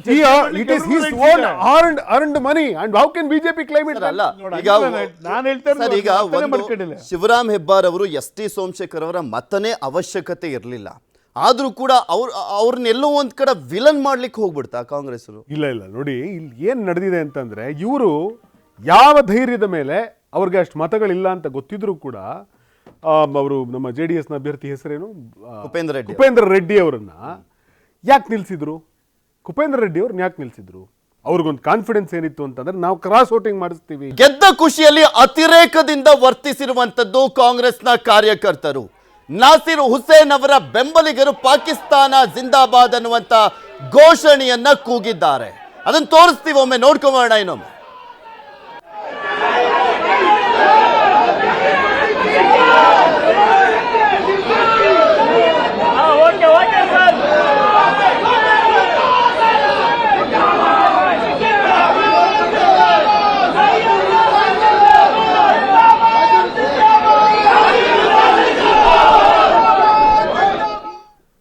ಇದೇ ವಿಚಾರಕ್ಕೆ ಸಂಬಂಧಪಟ್ಟಂತೆ ಮಾತಾಡಲಿಕ್ಕೆ ನಮ್ಮ ಜೊತೆ BV ಶಿವಶಂಕರ್ ಅವರು, ಹಿರಿಯ ಸಹಾಯಕ ಸಂಪಾದಕರು, ದಿ ಟೈಮ್ಸ್ ಆಫ್ ಇಂಡಿಯಾ, ಅವರು ಕೂಡ ನಮ್ಮ ಜೊತೆ ಝೂಮ್ ನಲ್ಲಿ ಜಾಯ್ನ್ ಆಗ್ತಾರೆ. Sir, welcome to the show.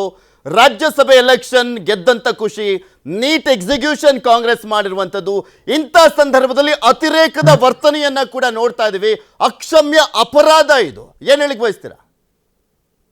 ಇದು ಸ್ವಲ್ಪ ಸೂಕ್ಷ್ಮವಾದಂತ ವಿಚಾರ. ಇಲ್ಲಿ ಇದಕ್ಕೆ ಈ ಒಂದು ಪ್ರಕರಣ ಚೆನ್ನಾಗಿ ತನಿಖೆ ಆಗ್ಬೇಕು. ಯಾಕೆಂದ್ರೆ ಇದರಲ್ಲಿ ಒಂದು ಬಿಫೋರ್ ಕಮಿಂಗ್ ಇನ್ ಟು, ಆಮೇಲೆ ಜಂಪಿಂಗ್ ಇನ್ ಟು ಕನ್ಕ್ಲೂಷನ್, ಏನೇ ಒಂದು ತೀರ್ಮಾನ ತಗೊಳ್ಳೋದಕ್ಕೆ ಮುಂಚೆ ಇದು ಸರಿಯಾದ ರೀತಿಯಲ್ಲಿ ಹೇಗೆ ನಡೀತು ಅನ್ನೋದರ ವಿವರ ತಗೋಬೇಕಾಗತ್ತೆ. ಯಾಕೆ ಅಂದ್ರೆ, ಈಗ ನಾಸಿರ್ ಹುಸೇನ್ ಅವರು ಏನು ಹೊಸಬರಲ್ಲ, 6 ವರ್ಷ ರಾಜ್ಯಸಭಾ ಮೆಂಬರ್ ಆಗಿದ್ದಂತವ್ರು. ಇದು 2ನೇ ಟರ್ಮ್ ಇವಾಗ ಗೆದ್ರೆ ಅವರು. ಸೊ ಹಾಗಾಗಿ ಅವರೆಲ್ಲೂ ಈ ತರದ್ದು ಒಂದು ಕಾಂಟ್ರವರ್ಷಿಯಲ್ ಆಗಿ ಎಲ್ಲೂ ಎಕ್ಸ್ಪೋಸ್ ಆಗಿಲ್ಲ ಅವರು. ಹಾಗಾಗಿ ಅವ್ರಿಗೆ ಇದನ್ನ ಒಂದನ್ನ ಅಟ್ರಿಬ್ಯೂಟ್ ಮಾಡೋದಕ್ಕೆ ಮುಂಚೆ ನಾವು ಸ್ವಲ್ಪ ಯೋಚನೆ ಮಾಡ್ಬೇಕಾಗುತ್ತೆ. ಇಲ್ಲಿ ಯಾರೋ ಮಿಸ್ಕ್ರಿಯೆಂಟ್ಸ್, ಯಾರೋ ದುಷ್ಕರ್ಮಿಗಳು ಇದೊಂದು ರೀತಿಯಲ್ಲಿ ಟೋಟಲ್ ಸನ್ನಿವೇಶದ ಒಂದು ದಿಕ್ಕನ್ನೇ ಬದಲಾಯಿಸೋದಕ್ಕೋಸ್ಕರ, ಒಂದು ಅಟೆನ್ಷನ್ ಡೈವರ್ಟ್ ಮಾಡೋದಕ್ಕೋಸ್ಕರ ಮಾಡಿರುವಂತಹ ಒಂದು ತುಂಟಾಟ ಕೂಡ ಆಗಿದ್ದಿರಬಹುದು, ಅಥವಾ ಕಿಡಿಗೇಡಿ ಕುಚೇಷ್ಟೆ ಆಗಿರಬಹುದು. ಇದನ್ನ ಸರಿಯಾದ ರೀತಿಯಲ್ಲಿ ನಾವು ತನಿಖೆ ಮೂಲಕನ ತಿಳ್ಕೊಳ್ಬೇಕಾಗತ್ತೆ. ಯಾಕೆಂದ್ರೆ ನಾಸಿರ್ ಹುಸೇನ್ ಅಂತವ್ರು ಅವ್ರ ಕಾಂಗ್ರೆಸ್ ಜವಾಬ್ದಾರಿ ಏನು ಯುವ ಸಂಸತ್ ಸದಸ್ಯ, ರಾಜ್ಯಸಭಾ ಮೆಂಬರ್, ಅವರು ಕಾಂಗ್ರೆಸ್ ನಾಯಕ, ಅವ್ರು ಹೋಗ್ಬಿಟ್ಟು ಪಾಕಿಸ್ತಾನ್ ಜಿಂದಾಬಾದ್ ಅಂತ ಹೇಳುವಂತ ಒಂದು ಪ್ರಮೇಯ ಅಥವಾ ಅಗತ್ಯ ಏನ್ ಬರುತ್ತೆ? ಗೆಲುವಿನ ಖುಷಿಲಿ ಹುಳಿ ಇಡುವಂತ ಕೆಲಸವನ್ನ ಮಾಡ್ಲಿಕ್ಕೆ ಹೊರಟಿದ್ದಾರೆ ಅಂತ ಹೇಳ್ತಾರೆ. ಮತ್ತೆ ಈ ರಿಸಲ್ಟ್ ಬಗ್ಗೆ ಏನ್ ಹೇಳಿಕ್ ಬಯಸ್ತೀರಾ ಸರ್? ರಿಸಲ್ಟ್ ಏನಂತಂದ್ರೆ ಇದು ಅತ್ಯಂತ ನಿರೀಕ್ಷಿತವಾದಂತಹ ಒಂದು it was in expected lines. ಯಾಕೆ ಅಂತಂದ್ರೆ ಕಾಂಗ್ರೆಸ್ಗೆ ಸಾಕಷ್ಟು ನಂಬರ್ಸ್ ಇತ್ತು. ಇಲ್ಲಿ ಬಿಜೆಪಿಗೆ ಒಂದು ಏನು ನಾರಾಯಣ್ ಸಾಬ್ ಬಾಂಡ್ಗೆ ಅವ್ರು ಗೆಲ್ಲುವಂತದ್ದು ಇತ್ತು. ಇಲ್ಲಿ ಪ್ರಾಬ್ಲಮ್ ಇದ್ದಿದ್ದು ಜೆಡಿಎಸ್ ಕ್ಯಾಂಡಿಡೇಟ್ ಅಂದ್ರೆ ಅವ್ರನ್ನ NDA ಕ್ಯಾಂಡಿಡೇಟ್ ಅಂತ ಅವ್ರು ಅನ್ಕೊಂಡಿದ್ದಾರೆ, ಅಂದ್ರೆ ಹೇಳ್ತಾರೆ ಇದು ಕುಪೇಂದ್ರ ರೆಡ್ಡಿ ಅವ್ರದ್ದು. ಇಲ್ಲಿ ಸಮಸ್ಯೆ ಏನಂತಂದ್ರೆ ಅವ್ರಿಗೆ ನಂಬರ್ಸ್ ಇರ್ಲಿಲ್ಲ. ನಂಬರ್ಸ್ ಇಲ್ಲದೆ ಹೋಗಿದ್ರು ಕೂಡ ಯಾಕೆ ನಿಲ್ಲಿಸಿದ್ರು ಅಂತಂದ್ರೆ ಇಲ್ಲಿ ಬಿಜೆಪಿನವರು ಅಲ್ಲಿ ಒಂದು ಈ ಬ್ಲೇಮ್ ಅನ್ನ ತಗೊಳ್ಳೇಬೇಕಾಗತ್ತೆ. ಯಾಕೆ ಅಂತಂದ್ರೆ ಅವ್ರಿಗೆ ನಂಬರ್ಸ್ ಇಲ್ದು, ಅದು ಏನು 1-2 ಅಲ್ಲ, ಸುಮಾರು ಇವರಿಗೆ ನಾರಾಯಣ್ ಸಾಬ್ ಬಾಂಡ್ಗೆ ಅವರಿಗೆ 48 ವೋಟ್ಸ್ ಅನ್ನ ಅಲೋಕೇಟ್ ಮಾಡಿದ ಮೇಲೆ ಕುಪೇಂದ್ರ ರೆಡ್ಡಿ ಅವ್ರಿಗೆ ಬೇಕಾಗಿದ್ದ ಎಷ್ಟು, ಸುಮಾರು 8ರಿಂದ 10 ವೋಟ್ಸ್ ಬೇಕಾಗಿತ್ತಲ್ಲ. ಅದೆಲ್ಲಿಂದ ತರ್ತಾ ಇದ್ರು ಅವರು? ಕಾಂಗ್ರೆಸ್ ಇಂದ ತರ್ತೀವಿ ಅಂತಂದ್ರೆ ಈಗ ಬಿಜೆಪಿನವರು ಆಪರೇಷನ್ ಕಮಲಕ್ಕೆ ಕೈ ಹಾಕೋಕೆ ರೆಡಿ ಇದ್ರ? ಆಪರೇಷನ್ ಕಮಲ ಅನ್ನೋದು ವಾಮ ಮಾರ್ಗ ಅಲ್ವಾ? ಈಗ ಒಂದ್ಸತಿ ಏನಂದ್ರೆ ನೀವು ಆಪರೇಷನ್ ಕಮಲದ ಮೂಲಕ ಬಿಜೆಪಿಯಲ್ಲಿರುವಂತ ಒಡಕನ್ನ ಅವ್ರಿಗೆ ಅವರೇ ತೋರ್ಸ್ಕೊಂಡ್ಬಿಟ್ರ ಅಂತ 5ನೇ ಅಭ್ಯರ್ಥಿಯನ್ನ ಕಣಕ್ಕಿಳಿಸೋ ಮುಖಾಂತರ. ಅದನ್ನ ನಾನು ಹೇಳಕ್ ಬರ್ತಾ ಇದ್ದೀನಿ. ಇಲ್ಲಿ ಏನಾಗಿತ್ತು ಅಂತಂದ್ರೆ ಇಲ್ಲಿ ಇದು ಹೊಸ ನಾಯಕತ್ವಕ್ಕೆ ಒಂದು ಪರೀಕ್ಷೆ ಆಗಿತ್ತು. ಈಗಿನ ಎಲೆಕ್ಷನ್ ರಿಸಲ್ಟ್ ಅಂದ್ರೆ ಇಲ್ಲಿ ಸೋಲು ಗೆಲುವು ಯಾರ್ದಾಗಿತ್ತು ಅಂದ್ರೆ ಅಭ್ಯರ್ಥಿಗಳಿಗಿಂತ ಹೆಚ್ಚಾಗಿ ಹೊಸ ಜೋಡೆತ್ತುಗಳಿದ್ದಾರಲ್ಲ, ವಿಜೇಂದ್ರ ಅಂದ್ರೆ ಸ್ಟೇಟ್ ಪ್ರೆಸಿಡೆಂಟ್, ಮತ್ತೆ ಅಶೋಕ್ ಅವರು ಶಾಸಕಾಂಗ ಪಕ್ಷದ ನಾಯಕ, ಆ ಮೂಲಕ ಪ್ರತಿಪಕ್ಷದ ನಾಯಕ ಅಸೆಂಬ್ಲಿನಲ್ಲಿ ಆಗಿದ್ರಲ್ಲ, ಅವ್ರಿಗೂ ಕೂಡ ಒಂದು ಸತ್ತು ಪರೀಕ್ಷೆ ಆಗಿತ್ತು. ಮೊದಲನೇದಾಗಿ ಈಗ whether they will be able to give able leadership, ಅಂದ್ರೆ whether they will be able to flock together ಅಂತ, ಅಂದ್ರೆ to keep their flock together ಅಂತ. ಆದ್ರೆ ಇಲ್ಲಿ ಏನಾಗಿತ್ತು ಅಂತಂದ್ರೆ ಇಲ್ಲಿ ಒಂದು ರಿಸ್ಕ್ ವಿಜೇಂದ್ರ ಅವರಿಗೆ ಮತ್ತೆ ಅಶೋಕ್ ಅವರಿಗೆ ಹೆಚ್ಚಿತ್ತು. ಯಾಕೆಂದ್ರೆ ಇಲ್ಲಿ JDS ಕಳ್ಕೊಳ್ಳೋದು ಏನೂ ಇರ್ಲಿಲ್ಲ. 19 ಟಿಕೆಟ್, 19 ಮತಗಳಿವೆ, 19 MLA ಗಳಿದ್ದಾರೆ. ಅವ್ರಿಗೆ ಬಂದ್ರೆ ಒಂದು ಸೀಟು, ಇಲ್ದ ಹೋದ್ರೆ ಏನಿಲ್ಲ. ಆದ್ರೆ ಇಲ್ಲಿ ಬಿಜೆಪಿನವರು ಇಂಥ ಒಂದು ದುಸ್ಸಾಹಸಕ್ಕೆ ಯಾಕೆ ಕೈ ಹಾಕಿದ್ರು, ಇಂಥ ಒಂದು ಸ್ಟ್ರಾಟಜಿಗೆ ಯಾಕೆ ಒಪ್ಪಿದ್ರು ಅಂತ ಇಲ್ಲಿ ಎಕ್ಸ್ಪೋಸ್ ಆಗಿದ್ದು ವಿಜೇಂದ್ರ ಮತ್ತೆ ಅಶೋಕ್ ಅವರು ಅಂತ ನಾನು ಅನ್ಕೊಳ್ತೀನಿ. ಯಾಕೆ ಅಂತಂದ್ರೆ ಅವ್ರಿಗೆ ಏನಾಗುತ್ತೆ, ಇವಾಗ ಮೆಸೇಜ್ ಹೋಗೋದು, ಇವರಿಗೆ ಒಬ್ರು ಇನ್ಎಕ್ಸ್ಪೀರಿಯನ್ಸ್ಡ್, ಅಂದ್ರೆ ವಿಜೇಂದ್ರ ಅವರು ಯಾವುದೇ ರೀತಿಯಾದಂತ ಈ ತರದ ಅಧಿಕೃತವಾದ ನಾಯಕತ್ವದ ಅನುಭವ ಇಲ್ಲ. ಅದೇ ರೀತಿಯಲ್ಲಿ ಅಶೋಕ್ ಅವ್ರಿಗೆ ಅದು ಅವರು ಸಾಕಷ್ಟು ಅನುಭವ ಬೇರೆ ಬೇರೆ ರೀತಿಯಲ್ಲಿ ಇದ್ರು ಕೂಡ ಯಾವುದೇ ರೀತಿಯಲ್ಲೂ ನಾಯಕತ್ವದ ಪೊಸಿಷನ್ ಅಲ್ಲಿ ಎಕ್ಸ್ಪೋಸ್ ಆಗಿರಲಿಲ್ಲ ಅವರು ಅಂತ. ಆಗಿದ್ರು ಕೂಡ ಬಿಜೆಪಿಯ ಹೈಕಮಾಂಡ್ ಇವರಿಬ್ಬರಿಗೆ ಒಂದು ಜವಾಬ್ದಾರಿಯನ್ನು ಕೊಟ್ಟು ತಗೊಳ್ಳಿ ಅಂತ ಹೇಳಿ. ಆಗಿರುವಾಗ ಇವ್ರು the message is that the BJP is not in the safe hands ಅನ್ನೋ ತರ ಬರುತ್ತಲ್ವಾ. ಆನ್ ದಿ ಅದರ್ ಹ್ಯಾಂಡ್ ಇಲ್ಲಿ ಗೆದ್ದಿದ್ದು ಯಾರಂದ್ರೆ ಜೆಡಿಎಸ್ ಬಂದು 19 ಶಾಸಕರಲ್ಲಿ 13 ಶಾಸಕರು ಕಾಂಗ್ರೆಸ್ಗೆ ಹೋಗ್ಬಿಡ್ತಾರೆ, ಅಲ್ಲಿ ಬಹಳ ಅಸಮಾಧಾನ ಇದೆ, ಹಾಗೆ ಹೇಗೆ ಅಂತ ಇದ್ದಾಗ ಕುಮಾರಸ್ವಾಮಿ ಅವರು ಅಷ್ಟು ಜನ 19 ಜನ ಓಟ್ JDS ಕ್ಯಾಂಡಿಡೇಟ್ಗೆ ಹಾಕೊಳಗ್ ಮಾಡಿದ್ರು ಅನ್ನೋದ್ರ ಮೂಲಕ ಅವ್ರ ಮೆಸೇಜ್ ಏನ್ ಕಳಿಸಿದ್ದಾರೆ ಅಂದ್ರೆ ನಮ್ಮ ಪಾರ್ಟಿ ಸ್ಟ್ರಾಂಗ್ ಇದೆ, ಅಂದ್ರೆ ನಮ್ಮ ಪಾರ್ಟಿನಲ್ಲಿ ಯೂನಿಟಿ ಇದೆ ಅಂತ. ಅದೇ ರೀತಿಯಲ್ಲಿ ಇನ್ನೊಂದು ಬಹಳ ಮುಖ್ಯವಾದಂತಹ ಒಂದು ಮೆಸೇಜ್ ಏನಂತಂದ್ರೆ 134 ಶಾಸಕ ಬಲ ಇರುವಂತಹ ಕಾಂಗ್ರೆಸ್ ಸರ್ಕಾರವನ್ನ ಅಲ್ಲಾಡ್ಸೋದು ಕಷ್ಟ. ಒಂದ್ಸತಿ ಏನಾಗಿತ್ತು, ಈ ಲೋಕಸಭಾ ಎಲೆಕ್ಷನ್ ಆದ್ಮೇಲೆ ಕಾಂಗ್ರೆಸ್ ಸರ್ಕಾರ ಹೋಗ್ಬಿಡುತ್ತೆ, ಬಿಜೆಪಿ ಅದನ್ನ ಬಿಡಿಸುವಂತ ಒಂದು ಪರಿಸ್ಥಿತಿ ಇರುತ್ತೆ ಅಂತ. ಈ ಒಂದು ಇವತ್ತಿನ ಚುನಾವಣೆಯ ಫಲಿತಾಂಶ ಏನ್ ಹೇಳುತ್ತಂದ್ರೆ ಅದಷ್ಟು ಸುಲಭ ಆಗೋಕ್ಕಾಗಲ್ಲ. ಯಾಕೆಂದ್ರೆ ಈಗ 134 ಶಾಸಕರಿರುವಂತಹ ಸರ್ಕಾರವನ್ನು ಬಿಡಿಸಕ್ಕಾಗಲ್ಲ. ಅಲ್ಲಿ ಕಾಂಗ್ರೆಸ್ ನಲ್ಲಿ ಅಸಮಾಧಾನ ಸಾಕಷ್ಟಿದೆ. ಎಷ್ಟಂದ್ರೆ ಕಾಂಗ್ರೆಸ್ ಸರ್ಕಾರ ಮೇ 20ನೇ ತಾರೀಕು ಬಂತು. 20ನೇ ತಾರೀಕು ಬರ್ತಾ ಇದ್ದಂಗೆ ಬರೀ ಒಂದೇ ವಾರದಲ್ಲಿ ಅಲ್ಲಿ ಅಸಮಾಧಾನ ಭುಗಿಲೇಳ್ತು. ಆಮೇಲೆ ಏನಂದ್ರೆ ಅಲ್ಲಿ ಟ್ರಾನ್ಸ್ಫರ್ ದಂಧೆ ನಡೀತಾ ಇದೆ ಅನ್ನುವಂತ ಒಂದು ಆರೋಪ ಕೇಳ ಬಂತು. ಆಮೇಲೆ ಒಂದೇ ತಿಂಗಳಲ್ಲಿ ಹಿರಿಯ ಶಾಸಕರಾದ BR ಪಾಟೀಲ್ ಕ್ಯಾಲ್ಕುಲೇಷನ್ ಫೇಲ್ಯೂರ್ ಆಯ್ತು ಅನ್ನುವಂಥದ್ದನ್ನ ಟೋಟಲ್ ಆಗಿ ನೋಡ್ಬೋದು. ಈ ನಾಯಕತ್ವದ ವಿಚಾರಕ್ಕೆ ಸಂಬಂಧಪಟ್ಟಂತೆ ರಾಜ್ಯಸಭೆ ಎಲೆಕ್ಷನ್ ಮಟ್ಟಿಗೆ ನಾವು ಗಮನಿಸೋದಾದ್ರೆ ಸರ್ ಮಾತನಾಡ್ತೀನಿ ನಿಕೇತ್ ರಾಜ್ ಮೌರ್ಯ ಅವರೇ, ಅಲ್ಲಿ ಪಾಕಿಸ್ತಾನ ಜಿಂದಾಬಾದ್ ಅನ್ನುವಂಥ ವಿಚಾರಕ್ಕೆ ಏನು ಹೇಳಿಕ್ ಬಯಸ್ತೀರಾ? ಬಿಕಾಸ್ ಯಾರೋ ಕುಚೇಷ್ಟೆ ಮಾಡಿರುವಂಥ ಸಾಧ್ಯತೆ ಕೂಡ ಇರುವಂಥ ಚಾನ್ಸಸ್ ದೊಡ್ಡ ಮಟ್ಟದಲ್ಲಿದೆ. ಬಟ್ ಇಂಥ ಸಂದರ್ಭ ತುಂಬ ಎಚ್ಚರಿಕೆಯಿಂದ ಇರಬೇಕಾಗಿತ್ತೇನೋ? ಅಲ್ಲ, ಒಂದು ನಾನು ಹೇಳ್ತಿರೋದು ಏನು ಅಂತಂದರೆ, ಅಕಸ್ಮಾತ್ ಅವನೇನಾದರೂ ಪಾಕಿಸ್ತಾನ್ ಜಿಂದಾಬಾದ್ ಅಂತ ಕೂಗಿದ್ದೇ ಆಗಿದ್ದರೆ ಆ ಜಾಗದೊಳಗಡೆ ಖಂಡಿತವಾಗಿಯೂ ಅದೊಂದು ಅಕ್ಷಮ್ಯ ಅಪರಾಧ. ಅವನ ವಿರುದ್ಧ ಸರ್ಕಾರ ಯಾವುದೇ ಮುಲಾಜಿಲ್ಲದೆ ಕಠಿಣವಾದಂಥ ನಿರ್ಧಾರವನ್ನು ತಗೊಳ್ಬೇಕು. ಯಾಕೆ ಅಂತಂದರೆ ಈ ದೇಶದೊಳಗಡೆ ನಿಂತ್ಕೊಂಡು ಈ ದೇಶದ ಒಬ್ಬ ಲೋಕಸಭಾ ಸದಸ್ಯನನ್ನು ಆಯ್ಕೆ ಮಾಡಿ ಕಳಿಸ್ತಾ ಇರುವಂಥ ಸಂದರ್ಭದಲ್ಲಿ ಆತ ಬಂದಲ್ಲಿ ಕೂಗಿರೋದು ಖಂಡಿತವಾಗಿಯೂ ತಪ್ಪು. ಆದರೆ ನನಗಿರುವ ಅನುಮಾನ ಏನು ಅಂತಂದರೆ, ಖಂಡಿತವಾಗಿಯೂ ಅವ್ನು ಕೂಗಿದಾನ ಅನ್ನೋದ್ರ ಬಗ್ಗೆ ಸ್ಪಷ್ಟನೆ ಇನ್ನು ನೋಡ್ಬೇಕು ನಾವು. ಯಾಕೆಂತಂದ್ರೆ ನನಗೇನು ಇಲ್ಲಿ ಸ್ಪಷ್ಟವಾಗಿ ಇಲ್ಲ, ಈಗ ನಾವು ಕೇಳಿಸ್ಕೊಳ್ಳಿಕ್ ಆಗ್ದಲೇ ಇರ್ಬೋದು, ಬಟ್ ಅಲ್ಲಿದ್ದಂಥವ್ರೇ ಕೊಟ್ಟಿರುವಂತ ಮಾಹಿತಿ ಆಗಿರುವಂತ ಹಿನ್ನೆಲೆ ಪ್ಲೇ ಮಾಡ್ತಾರೆ. ಇಲ್ಲ, ನಾನು ಹೇಳ್ತಿರೋದೇನು ಅಂತಂದ್ರೆ we want proof. Yes yes yes, ನಮಗೆ ದಾಖಲೆಯೇ ಬಹಳ ಮುಖ್ಯ. ಅಕಸ್ಮಾತ್ ಅವನು ಪಾಕಿಸ್ತಾನ್ ಜಿಂದಾಬಾದ್ ಅಂತ ಕೂಗಿದ್ರೆ ಧಿಕ್ಕಾರ ಇರಲಿ ಅವನಿಗೆ, ಅವನು ಯಾವನಾದರೂ ಆಗಿರಲಿ, ಅವನು ಯಾರು ಬೇಕಾದರೂ ಆಗಿರಲಿ, ಅವನು ಎಷ್ಟು ದೊಡ್ಡ ವ್ಯಕ್ತಿ ಆಗಿದ್ರು ಕೂಡ ಅವನಿಗೆ ನಮ್ಮ ಧಿಕ್ಕಾರ ಇದೆ. We should never accept this. Being an Indian, being a citizen of this country, we can not tolerate this. ನಾವು ಅವನಿಗೆ ಧಿಕ್ಕಾರ ಹಾಕ್ತೀವಿ. ನಾನು ಹೇಳೋದೇನು ಅಂತಂದ್ರೆ, but this should not become a wrong propaganda also. ಯಾಕೆಂದ್ರೆ ನಾನಿಲ್ಲಿ ಕೂತ್ ಕೇಳಿದಾಗ ಖಂಡಿತವಾಗಿಯೂ ನೀವು ಕೂಡ 2-3 ಸತಿ ರಿಪ್ಲೈ ಮಾಡಿದ್ರಿ, ನೀವು ಕೇಳಿಸ್ಕೊಂಡ್ರಿ, ನಾವು ಕೇಳಿಸ್ಕೊಂಡ್ವಿ, ನಮ್ಗೆ ಅದು ಕೇಳಲಿಲ್ಲ. ಇಲ್ಲ ಇಲ್ಲ, ಆದ್ರೆ ಅಲ್ಲಿ ಯಾರೋ ಸ್ಥಳದಲ್ಲಿದ್ದಂಥ ಪತ್ರ ಬೇಕಿದ್ರೆ ಇನ್ನೂ ಒಮ್ಮೆ ಪ್ಲೇ ಮಾಡ್ತೀವಿ. ನಾನ್ ಕೇಳಿಸ್ಕೊಳ್ತಾ ಇದ್ದೀನಿ, ನಿಮ್ಗೆ ಅದು ಕ್ಲಾರಿಟಿ ನೋಡಿ. ಅಲ್ಲಿ ಕೂಗುವ ಜನ ನಾಸೀರ್ ಅಣ್ಣ ಅದನ್ನೇ ಪ್ಲೇ ಮಾಡ್ತೀವಿ. ಇನ್ನೊಂದ್ಸಲಿ ಪ್ಲೇ, ಸೈಯದ್ ನಾಸೀರ್ ಜಿಂದಾಬಾದ್ ಅಂತ ನಮ್ಮ ಟೀಮ್ಗೆ ಹೇಳ್ತಾರೆ.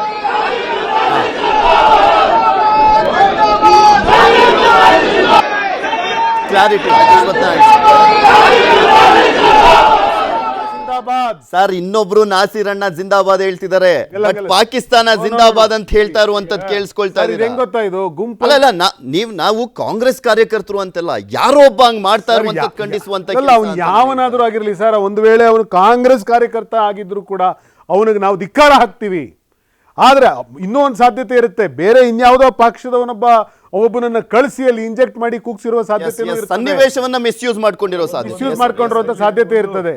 ಸನ್ನಿವೇಶ ಮಿಸ್ಯೂಸ್ ಆಗಿದೆಯೋ ಅಥವಾ ಏನು ಅನ್ನೋದಕ್ಕಿಂತಲೂ ಮುಖ್ಯವಾಗಿ ನ್ಯೂಸ್ 18 ಚಾನಲ್ನ ನಾವೆಲ್ಲ ಕೂತಿದ್ದೀವಿ. ನಮಗೆ ಇದು ಕೇಳಿಸ್ತಾ ಇದೆ ಅಥವಾ ಕೇಳಿಸ್ದೇನು ಇಲ್ಲ. ಒಂದು ನಿಮಿಷ ಹೇಳ್ತೀನಿ, ನಮಗೆ ಕ್ಲಾರಿಟಿ ಇಲ್ಲದೆ ಇರ್ಬೋದು, ಸರಿಯಾಗಿ ವಾಯ್ಸ್ ಕೇಳಿಸಿಲ್ಲ ಅಂತ ನಾವು ತಿಳ್ಕೊಳ್ಳೋಣ. ಎಲ್ಲ ಚಾನಲ್ ಇದೇ ಸುದ್ದಿ ಬರುತ್ತೆ.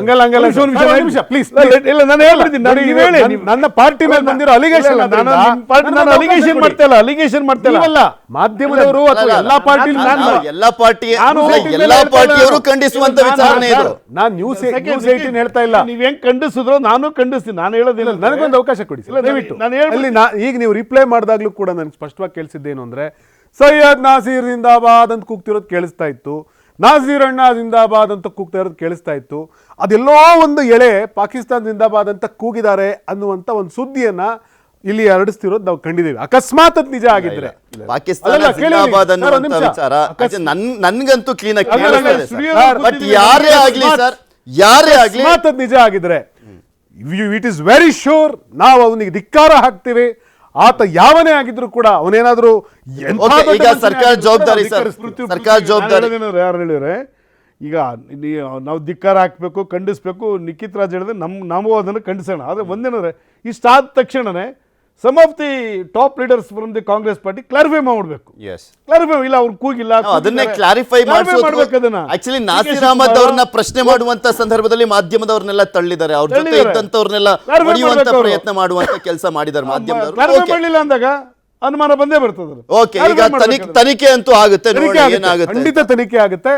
ಹಾಗೊಂದು ವೇಳೆ ಅವನು ಕೂಗಿದ್ದ ನಿಜವಾದ್ರೆ ಅವನು ಖಂಡಿತವಾಗಿಯೂ ಶಿಕ್ಷೆನೂ ಆಗುತ್ತೆ. ಸರ್, ಕರ್ನಾಟಕ ಸರ್ಕಾರ ಈ ವಿಚಾರದಲ್ಲಿ ಅಭಿಪ್ರಾಯವನ್ನ ವ್ಯಕ್ತಪಡಿಸಿದ್ರು. ಆಕ್ಚುಲಿ ತುಂಬಾ ಕ್ರೂಷಿಯಲ್ ಮೂಮೆಂಟ್ಸ್ ಪ್ರತಿಯೊಂದು ಎಲೆಕ್ಷನ್, ಬಿಕಾಸ್ ಅನಾನುಭವಿ ಇದ್ದಂಥವ್ರಿಗೆ ಈಗ ನಾಯಕತ್ವ ಸ್ಥಾನವನ್ನ ಕೊಟ್ಟಿರುವಂತಹ ಸಂದರ್ಭದಲ್ಲಿ ತುಂಬಾ ಎಚ್ಚರಿಕೆ, ಮೈಯೆಲ್ಲ ಕಣ್ಣಾಗಿರ್ಬೇಕು ಅಂತ ಹೇಳ್ತಾರಲ್ಲ, ಆ ರೀತಿಯಾಗಿ ಇರಬೇಕಾಗಿತ್ತು. ಆ ವಿಚಾರ ಎಲ್ಲೋ ತುಂಬಾ ನೆಗ್ಲೆಕ್ಟ್ ಮಾಡ್ಬಿಟ್ರ ಅನ್ನುವಂಥ ಪ್ರಶ್ನೆ ಮೂಡುತ್ತಿಲ್ಲಿ. ಇಲ್ಲ ನೋಡಿ, ಅನಾನುಭವಿ ಅಂತಲ್ಲ, ವಿಜೇಂದ್ರ ಆಗಲಿ ಅಶೋಕ್ ಅವರಾಗಲಿ, ಅಶೋಕ್ ಅವರು 6 ಟರ್ಮ್ 2 ಟರ್ಮ್ MLA ಆಗಿದ್ದಾರೆ. ವಿಜೇಂದ್ರರು ಫಸ್ಟ್ ಟರ್ಮ್ MLA ಇದ್ದರು, ರಾಜಕೀಯದ ಪೊಲಿಟಿಕಲ್ ಪಾರ್ಟಿನಲ್ಲಿ ಕೆಲಸ ಮಾಡ್ಕೊಂಡು ಬಂದಿರೋ ಅನುಭವ ಇದೆ.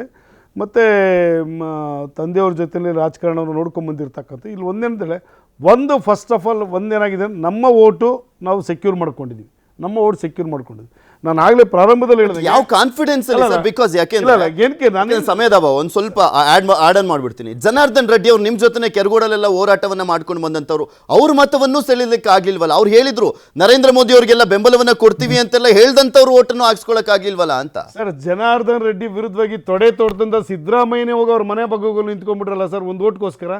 ಸಿದ್ದರಾಮಯ್ಯವ್ರು ಏನ್ ಹೇಳಿದ್ರು, ಜನಾರ್ದನ್ ರೆಡ್ಡಿ ವಿರುದ್ಧವಾಗಿ ಏನ್ ಕರೋರು, ತಡೆ ತೊಟ್ಟಿ ಬಾ ತಾಕತ್ತಿರೋ ಬಳ್ಳಾರಿಗೆ ಅಂತ ಕರೆದಂತ ಸಿದ್ದರಾಮಯ್ಯನೇ ಅವ್ರ ಮನೆ ಬಾಗಿಲು ನಿಂತ್ಕೊಂಡು ಒಂದು ಓಟ್ಗೋಸ್ಕರ ಯಾವ ಸಿದ್ದರಾಮಯ್ಯ ಅವ್ರ ಮನೆ ಬಾಗಿಲಿಗೆ ಹೋಗಿಲ್ಲ ಸರ್? ಸಿದ್ದರಾಮಯ್ಯನವರೇನು ಅವ್ರ ಮನೆ ಬಾಗಿಲಿಗೆ ಬಂದಿರ್ಬೋದು ಅಂತ ಇಟ್ಕೊಳ್ಳಿ. ಅವರೇ ನಮ್ಮ ಹತ್ರಕ್ಕೆ ಬಂದಿದ್ದಾರೆ. ಅಲ್ಲಿ ಏನು ಯಾಕೆ ಬಂದಿದ್ದಾರೆ ನಮ್ಮ ಮನೆಗೆ ಹತ್ರ ಅಂತ ಹೇಳೋದಂದ್ರೆ, ಅವತ್ತು ತೊಡೆ ತೋಡ್ತಂತ ಸಿದ್ದರಾಮಯ್ಯರನ್ನ ಹೆಂಗ್ ಮನೆಗೆ ಬಿಟ್ಕೊಂಡ್ರು ಅದಾದ್ಮೇಲೆ ಚರ್ಚೆ ಮಾಡೋಣ ಬಿಡಿ. ಆಯ್ತು, ಪಕ್ಷದಿಂದ ಉಚ್ಚಾಟನೆ ಮಾಡಿದವ್ರನ್ನ ಕೆರೆಗೋಡಲ್ಲಿ ಸತ್ಯಾಗ್ರಹ ಮಾಡಕ್ಕೆ ನಾವು ಕರೆದಿರ್ಲಿಲ್ಲ ಕೇಳಿ, ಇಲ್ಲೂ ಹಂಗೆ ನಾವು ಕರೆದಿಲ್ಲ ಸರ್. ಇದು ಲೋಕಸಭೆ ಎಲೆಕ್ಷನ್ ಗೆ ಒಂದು ಹೊಡೆತ ಕೊಡಲ್ವಾ ಅಂತ, ಒಂದು ಮೂಮೆಂಟ್ ಸೆಟ್ ಮಾಡ್ತಾ ಇಲ್ವಾ ಅಂತ. ನೋಡಿ, ಇಲ್ಲಿ ಬಂದು ನಾವು ಬೆಂಬಲ ಕೊಡ್ತೀವಿ ಅಂತ ಹೇಳಿದ್ದಾರೆ. ಅಧ್ಯಕ್ಷ ಆದ್ಮೇಲೆ, ರಾಜ್ಯದ ಅಧ್ಯಕ್ಷ ಆದ್ಮೇಲೆ ಸುಮಾರು 25ರಿಂದ 30,000 ಕಿಲೋಮೀಟರ್ ಪ್ರವಾಸ ಮಾಡಿದರೆ ಒಂದು ಇನ್ಸ್ಪೈರ್ ಆಗಿ ಕೆಲಸ ಮಾಡ್ತಾ ಇದ್ದಾರೆ. ಇದರಲ್ಲಿ ಇದು ಒಬ್ರು ಕ್ರಾಸ್ ಓಟ್ ಹಾಕಿದ್ರೆ ಒಬ್ರು ಅಬ್ಸ್ಟೈನ್ ಆದ ಇಟ್ಕಿನೇ ನಾಯಕತ್ವದ ಬಗ್ಗೆ ಇಲ್ಲೇನು ಪ್ರಶ್ನೆ ಮಾಡುವಂಥದ್ದಲ್ಲ. ಅವರು ಏನು ಎಫರ್ಟ್ ಬಿಕಾಸ್ ನಾನು ಅವಾಗಲೇ ಒಂದು ಮಾತು ಹೇಳಿದೆ, ಬೇರೆ ಇನ್ಯಾರು ರಾಜ್ಯಾಧ್ಯಕ್ಷರಾಗಿದ್ರೆ ಈ ಪ್ರಶ್ನೆ ಬರ್ತಾ ಇಲ್ಲ. ವಿಜೇಂದ್ರ ಅವರು ಕೂಡ ಅವರನ್ನ ಕರ್ಕೊಂಡ್ಬರುವಂತ ನಿಟ್ಟಿನಲ್ಲಿ ನಿಮ್ಮ ಪಕ್ಷಕ್ಕೆ ಮೇನ್ ಕಾರಣಕರ್ತರಾಗಿದ್ದಂಥವ್ರು ಅವರನ್ನೇ ಮನವೊಲಿಸ್ಲಿಕ್ಕೆ ಆಗ್ಲಿಲ್ವಲ್ಲ ಅಂತ ಅದಕ್ಕೆ ಅವಾಗ್ಲೇನೆ ಪ್ರಶ್ನೆ ಮಾಡಿಬಿಟ್ಟೆ ನಾನು. ಸರ್, ಎಲ್ಲಾ ಥರದ್ದು ಅನುಕೂಲವನ್ನು ಪಡ್ಕೊಂಡು ಎಲ್ಲಾ ಥರ ಸ್ಥಾನಮಾನ ಗಳಿಸ್ಕೊಂಡು ಸೋಮಶೇಖರ್ ಈ ರೀತಿ ಮಾಡ್ತಾರೆ ಅಂತ ಹೇಳಿರಾಗಲ್ಲ. ಒಂದ್ಸಲ ಜಗ್ಗೇಶ್ ನಮ್ಮ ಪಾರ್ಟಿಗೆ ಬಂದಾಗ ಇದೇ ಸೋಮಶೇಖರ್ ಕಾಂಗ್ರೆಸ್ಸಿನ ಮುಖಂಡರಾಗಿದ್ದಾಗ ಬಂದು ಜಗ್ಗೇಶ್ ಮನೆ ಮುಂದೆ ಸತ್ಯಾಗ್ರಹ ಮಾಡೋರು, ಗಲಾಟೆ ಮಾಡೋರು, ಬಿಜೆಪಿಗೆ ಸೇರಬಾರ್ದು ಹಾಗೆ ಅಂತೇಳಿ. ಇದೇ ಸೋಮಶೇಖರ್ ಬಿಜೆಪಿಗೆ ಬಂದರು. ಇವತ್ತು ಇದೇ ಸೋಮಶೇಖರ್ ಬಿಜೆಪಿ ವಿರುದ್ಧವಾಗಿ ಅಡ್ಡ ಮತದಾನ ಮಾಡಿ. ನಿಖೇತ್ ರಾಜ್ ಅವರೇ, ಇದೇ ಸಂದರ್ಭವನ್ನ ಯೂಸ್ ಮಾಡ್ಕೊಂಡಿದ್ದು ಯಾಕೆ ಅಂತ, ಇವರಿಬ್ಬರನ್ನ ಸೆಳೆಯುವಂತ ನಿಟ್ಟಿನಲ್ಲಿ ಏನ್ ಮೆಸೇಜ್ ಅನ್ನ ಕೊಡುವಂತ ನಿಟ್ಟಿನಲ್ಲಿ ಪ್ಲಾನ್ ಅನ್ನ ಮಾಡಲಾಗಿತ್ತು? ಬಿಕಾಸ್ ಈ ಹಿಂದೆನೇ ಏನಾದರೂ ಅಕಸ್ಮಾತ್ ಅವರು ಕಾಂಗ್ರೆಸ್ ಜೊತೆಗೆ ಗುರ್ಸ್ಕೊಂಡಿದ್ದನ್ನ ನಾವು ಗಮನಿಸಿದ್ವಿ. ಬಟ್ ಈ ಸುಸಂದರ್ಭಕ್ಕೋಸ್ಕರ ಕಾಯ್ತಾ ಇತ್ತ ಕಾಂಗ್ರೆಸ್ ಅಂತ? ಏನಿಲ್ಲ ಸರ್, ಬಹಳ ಮುಖ್ಯವಾಗಿ ಏನು ಅಂತಂದ್ರೆ ಬಿಜೆಪಿಯವರು ದೇಶ ತುಂಬ ಏನು ರಾಜಕಾರಣ ಮಾಡ್ತಿದ್ದಾರೆ ಇವತ್ತು ಅಂತಂದ್ರೆ, ಎಲ್ಲ ಕಡೆಗಳಲ್ಲೂ ಕೂಡ ಬೇರೆ ಪಕ್ಷದ ಲೀಡರ್ಗಳಿಂದ ನಾವು ಸೆಳ್ಕೊಂಡು ಸರ್ಕಾರ ಬೀಳಿಸ್ಬಿಡ್ತೀವಿ ಅನ್ನುವಂಥ ಭಯವನ್ನ ಎಲ್ಲಾ ರಾಜ್ಯಗಳಲ್ಲೂ ತೋರಿಸ್ತಾ ಬಂದಿದ್ದಾರೆ. ಅದಕ್ಕೆ ನಾನು ಆಲ್ರೆಡಿ ಒಂದು ಕೆಡ್ಡ ರೆಡಿ ಆಗ್ತಾ ಇದೆ ಹಿಮಾಚಲಲ್ಲಿ. ಜನ ಶಾಸಕರು ಒಂದ್ ಕಡೆ ಆಗ್ಬಿಟ್ಟಿದ್ದಾರೆ. ಕೇವಲ ಅವರಿವರನ್ನು ಗೆದ್ದೇ ಎಂದ ಮಾತ್ರಕ್ಕೆ ಕರ್ನಾಟಕದಲ್ಲಿ ಇದೇ ಆಟವನ್ನು ಆಡೋದಕ್ಕೆ ಬಂದ್ರೆ, ಕರ್ನಾಟಕ ರಾಜ್ಯದ ಕಾಂಗ್ರೆಸ್ ಕನ್ನಡಿಗರು ನಾವು, ನಮ್ಮೊಳಗಡೆ ಆ ರಾಜಕಾರಣದ ಆ ಗಟ್ಟಿತನ ಇದೆ. We will show what we are ಅನ್ನೋದನ್ನ ಈ ಚುನಾವಣೆಯಲ್ಲೂ ತೋರಿಸಿದ್ದೇವೆ, ಶಿಕ್ಷಕರ ಚುನಾವಣೆಯಲ್ಲೂ ತೋರಿಸಿದ್ದೇವೆ, ಮತ್ತೆ ಮುಂದೆ ಬರುವಂಥ ಲೋಕಸಭೆ ಚುನಾವಣೆಯಲ್ಲಿ ಕೂಡ ಕರ್ನಾಟಕದಲ್ಲಿ ಕಾಂಗ್ರೆಸ್ ಗೆದ್ದು ಬೀಗೋದ್ರ ಮೂಲಕ ಸನ್ಮಾನ್ಯ ಶ್ರೀಮಾನ್ ಸಿದ್ದರಾಮಯ್ಯನವರು ಮತ್ತು ಸನ್ಮಾನ್ಯ ಶ್ರೀ ಡಿ.ಕೆ. ಶಿವಕುಮಾರ್ ರವರ ನಾಯಕತ್ವದಲ್ಲಿ ಕಾಂಗ್ರೆಸ್ಸಿನ ಬಾವುಟವನ್ನು ಕರ್ನಾಟಕದಲ್ಲಿ ಮತ್ತೆ ಮುಗಿಲೆತ್ತರ ಕಾರಿಸ್ತೇವೆ. ಓಕೆ, ಶಿವಶಂಕರ್ ಸರ್, ಕೊನೆಯದಾಗಿ ಹೇಳೋದಾದ್ರೆ ತುಂಬಾ ಎಚ್ಚರಿಕೆಯಿಂದ ಹೆಜ್ಜೆಯನ್ನ ಇಡಬೇಕಾದಂತ ಪ್ರಸಂಗ ನಿಜಕ್ಕೂ ಎದುರಾಗಿದೆಯಾ ಬಿಜೆಪಿಗೆ ಅಂತ, ಈ ನಾಯಕತ್ವಕ್ಕೆ, ಎಸ್ಪೆಷಲಿ ಸ್ಟೇಟ್ ಲೀಡರ್ಸ್ಗೆ? ಬಿಕಾಸ್ ಒಂದ್ ಕಡೆ ಇಡೀ ದೇಶದಾದ್ಯಂತ ಬಿಜೆಪಿ ಪರವಾಗಿ ಅಡ್ಡ ಮತದಾನ ಆಗಿರುವಂತದನ್ನ ನೋಡ್ತಾ ಇದೀವಿ. ನೀವು ಲೇಟಾಗಿ ಜಾಯ್ನ್ ಆಗಿದ್ದಂತ ಹಿನ್ನೆಲೆಯಲ್ಲಿ ಹೇಳ್ತಾ ಇದ್ದೀನಿ, ಇಡೀ ಇಂಡಿಯಾದಲ್ಲೇ ಏಕೈಕ ಬಿಜೆಪಿಯ ಶಾಸಕ ಕಾಂಗ್ರೆಸ್ಗೆ ವೋಟನ್ನ ಹಾಕಿದ್ದು. ಕಲಿಯೋದೇನಿದೆ ಅಂತ? ಕಲಿಯೋದೇನಿದೆ ಅಂದ್ರೆ ನೋಡಿ, ಒಂದು ಕರೆಕ್ಟ್, ಇದು ಬಿಜೆಪಿನವ್ರು ಇಲ್ಲಿ ಎಡುವುದಂಗೆ ಕಾಣಿಸುತ್ತೆ. ಆದ್ರೆ ಅಂದ ಮಾತ್ರಕ್ಕೆ ಬಿಜೆಪಿನವ್ರು ಇಲ್ಲಿ ಎಡುವುದಂಗೆ ಕಾಣಿಸುತ್ತೆ. ಆದ್ರೆ ಅಂದ ಮಾತ್ರ ಕಾಂಗ್ರೆಸ್ನವರು ತುಂಬಾ ಏನು ಬೇಲೌಟ್ ಆಗ್ಬಿಡೋಂಗಿಲ್ಲ. ಯಾಕೆಂದ್ರೆ ಇಲ್ಲಿ ಹೇಗಿದೆ ಅಂತಂದ್ರೆ, ಈಗ ತಾನೇ ಸರ್ಕಾರ ಬಂದಿದೆ, 8-9 ತಿಂಗಳಾಗಿದೆ ಅಷ್ಟೇನೆ. ಹಾಗಾಗಿ ಇಲ್ಲಿ ಎಷ್ಟೇ ಅಸಮಾಧಾನ ಇದ್ರು ಕೂಡ ಇವ್ರ ಕಡೆ ಅಧಿಕಾರ ಇರೋದ್ರಿಂದ ಕೆಲವು ಶಾಸಕರು ಏನಂತಂದ್ರೆ ಈ ಸರಿ ಏನು ದುಸ್ಸಾಹಸ ಮಾಡಕ್ ಹೋಗ್ಲಿಲ್ಲ. ಅಂದ ಮಾತ್ರಕ್ಕೆ ನಾವು ಗೆದ್ದೆ ಅಂತ ಇವರು ಹೇಳ್ತಾ ಇದ್ದಾರಲ್ಲ, ಅಷ್ಟಕ್ಕೆ ಹಂಗಲ್ಲ ಅದು. ಹಂಗಂತೇಳಿ ಕಾಂಗ್ರೆಸ್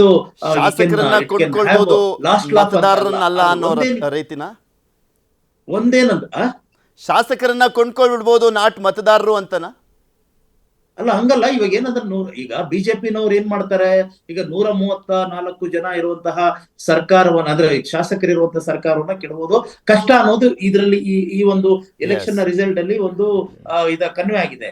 ಅಂದ ಮಾತ್ರಕ್ಕೆ ಕಾಂಗ್ರೆಸ್ ಎಲ್ಲದ್ರಿಂದ ಪಾರಾಗ್ಬಿಡ್ತು ಅಂತಲ್ಲ. ಇನ್ಮೇಲೆ ಹಾಗಾದ್ರೆ ಅವರಲ್ಲಿ ಇರುವಂತ ಇದೊಂದು ಎಲೆಕ್ಷನ್ಗೆ ಏನೋ ಶಾಸಕರು ಪಕ್ಷ ನಿಷ್ಠೆಯನ್ನ ತೋರಿಸಿದ್ದಾರೆ. ಅಂದ ಮಾತ್ರಕ್ಕೆ ಅಸಮಾಧಾನ ಎಲ್ಲ ಹೋಗ್ಬಿಡ್ತು ಅಂತ ಅರ್ಥ, ಭಿನ್ನಮತ ಹೋಗ್ಬಿಡ್ತು ಅಂತ ಅರ್ಥ ಇಲ್ಲ.